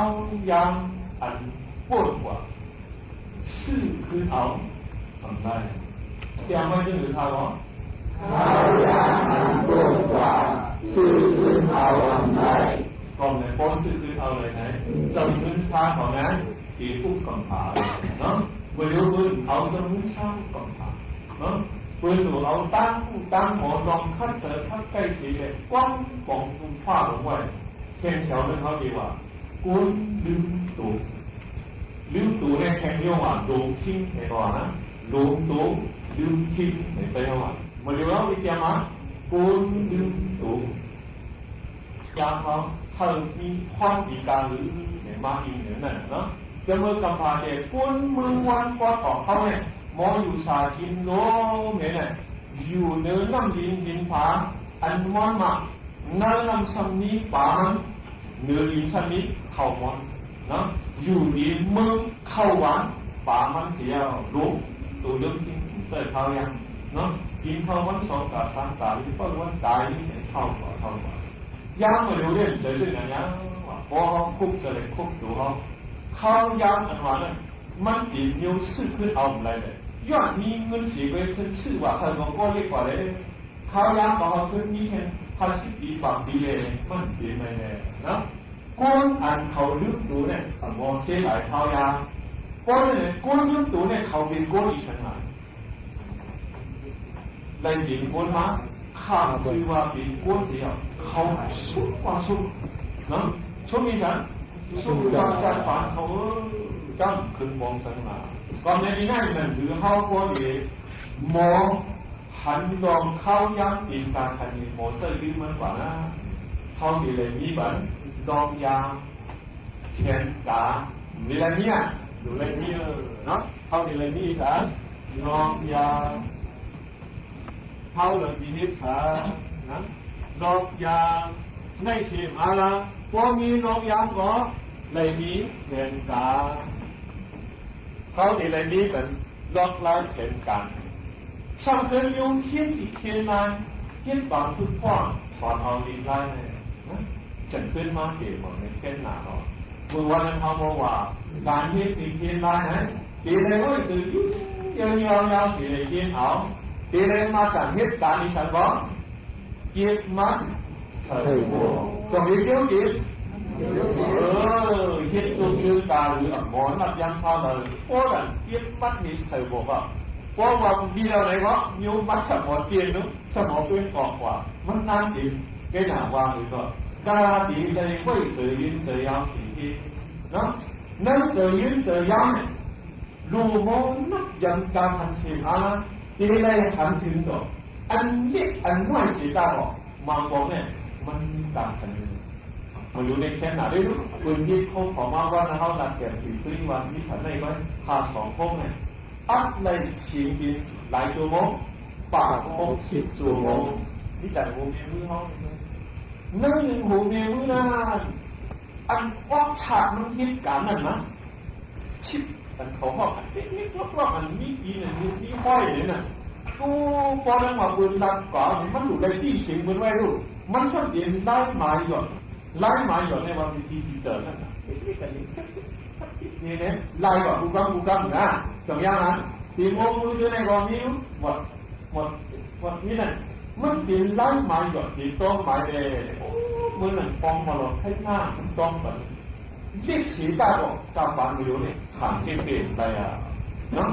เข้ากลุ่มกูหมักโมทาแล้วกองจัดยาวเสียกองป้อนอันเยี่ยตีเหยาได้อยู่ว่ามีตังค์ดีอันในกองป้องพื้นเสร็จยาวโอ้โหกองเราซื้อๆกันหรือเนี่ยตัวกองนี่เลยเรียกสีตาบอกขันเปลี่ยนได้เนาะก็เลยแบบแข่งแถวเลยเขามีว่าเรียกสีตาบอกอันนี้ลำรองคุณบางกันยิงเขาหน่อยได้หรือทางนี้เนี่ยปีนแค้นในอยู่ก่อนในลูกบอลเขาเนี่ยก็ได้สีตาก็อย่าเล่นขาดทันตื้นลูกบอลมือไหนปีนวนหลุมมือหนานะเอามือหนาไกลอยู่เรียกก่อนหนึ่งเรียกมันมีแค้นมาเลยเจ้ายืนไรหนึ่งลูกบอลเนาะเจ้ายืนด่ามูลชื่อนั้นจูบานไรเรียกสีตาบอกตอนไหนเรียกสีตาบอกปีนแค้นอะไรอยู่ถามนิดหนึ่งเพียงโบมีปักปืนพวกมีปักปืนเอ็นนำเนี่ยนอนกูอยู่ที่มุมมองการก็แก้อยู่นั่นเลยขึ้นไล่นั่นเลยไปอะไรนี้ปักปืนอะไรวะใส่ดูด้วยดูแถวในวันหรือวะยืดสีดาก็ปีนแค่อะไรอยู่พอมีปักปืนดูมีปักปืนก็ชนะพวกมีปักปืนที่นี่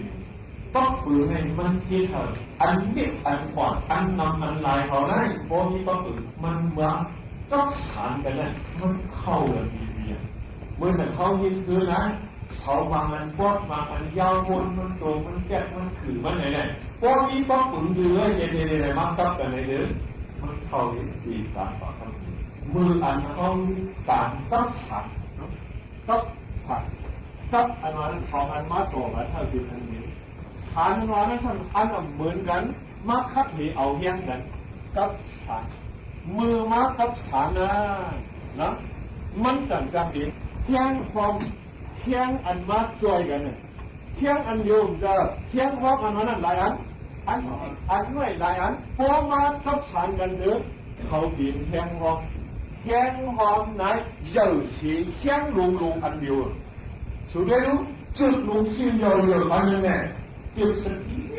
นี่แต่เนี่ยมาพันว่ากันจันตื่นเต้นวันตื่นสร้างพวกหลวงพ่อจันเลยตัวกาหลวงพ่อจันว่าอะไรมันขาดอันนั้นเนี่ยว่าทุกจุดหนึ่งสิ้นนี่แต่มาว่ากันเลยจันได้อันนักหนาสิมันเปลี่ยนเลยเมื่อหนึ่งจุดมาแก้งเลยนะอีมาแก้งเลยหรือปีสิ้นเอามาพันว่ากันพอมันผุนใหญ่มาอีกปีสิ้นพันมาเนี่ยก่อนมาสันนิษฐานของป้ามา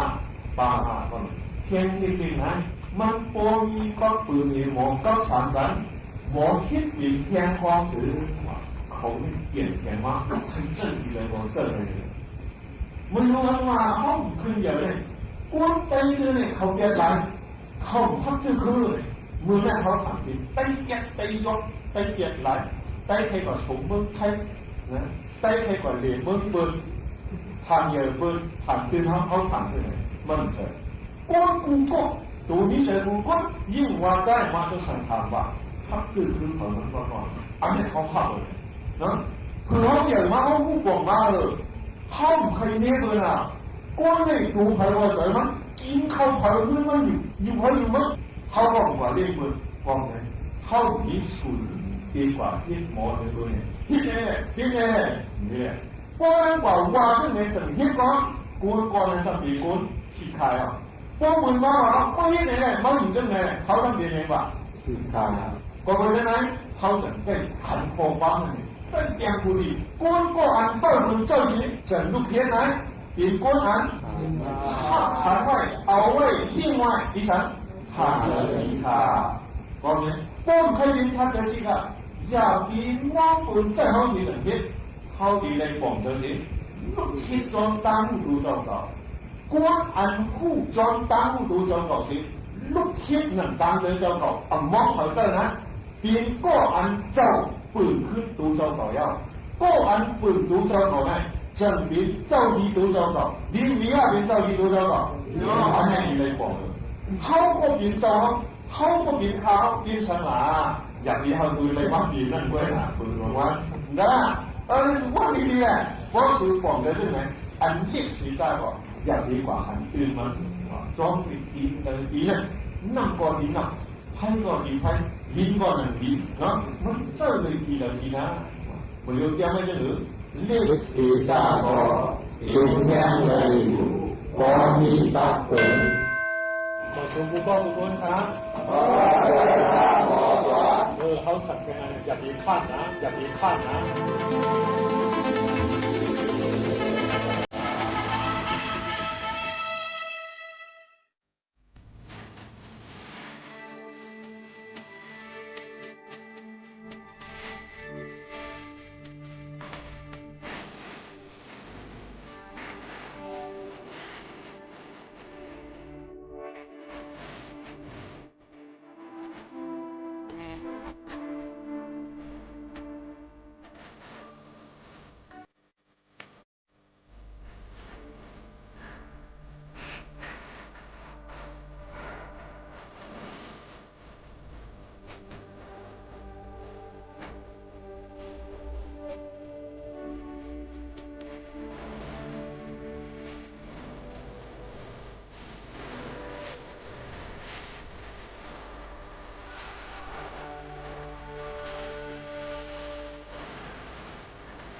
เฮาค่ะมาโฮมมาทบกันตั้งห้องเปิดสิ่งที่ในอยู่ยังบ่ได้เป็นพ่อลีตอนดับพ่อแม่พี่น้องเขาค่ะนะ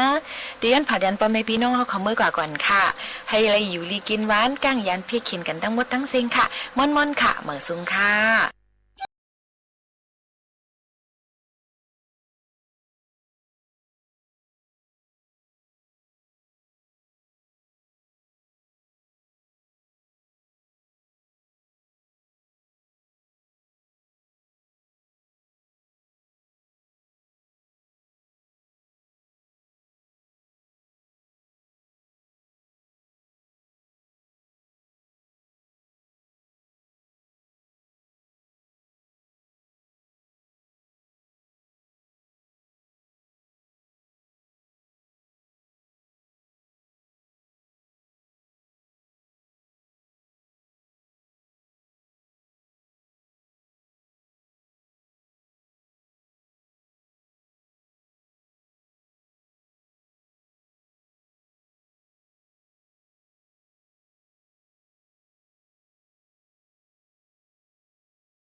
สถานีวิทยุกระจายเสียงแห่งประเทศไทยและเครือข่ายทั่วประเทศเสนอข่าวต้นชั่วโมง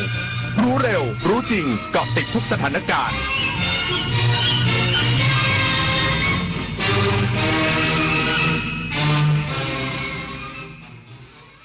รับฟังข่าวต้นชั่วโมง 23 นาฬิกากับอานนท์นันตะสุคนครับดัชนีความเชื่อมั่น SME เดือนกรกฎาคมปรับตัวเพิ่มขึ้นครั้งแรกในรอบ 5 เดือนจากมาตรการกระตุ้นเศรษฐกิจระยะสั้นอีกสักครู่กับมาติดตามรายละเอียดครับแสนอาลัยสมเด็จพระพันปีหลวง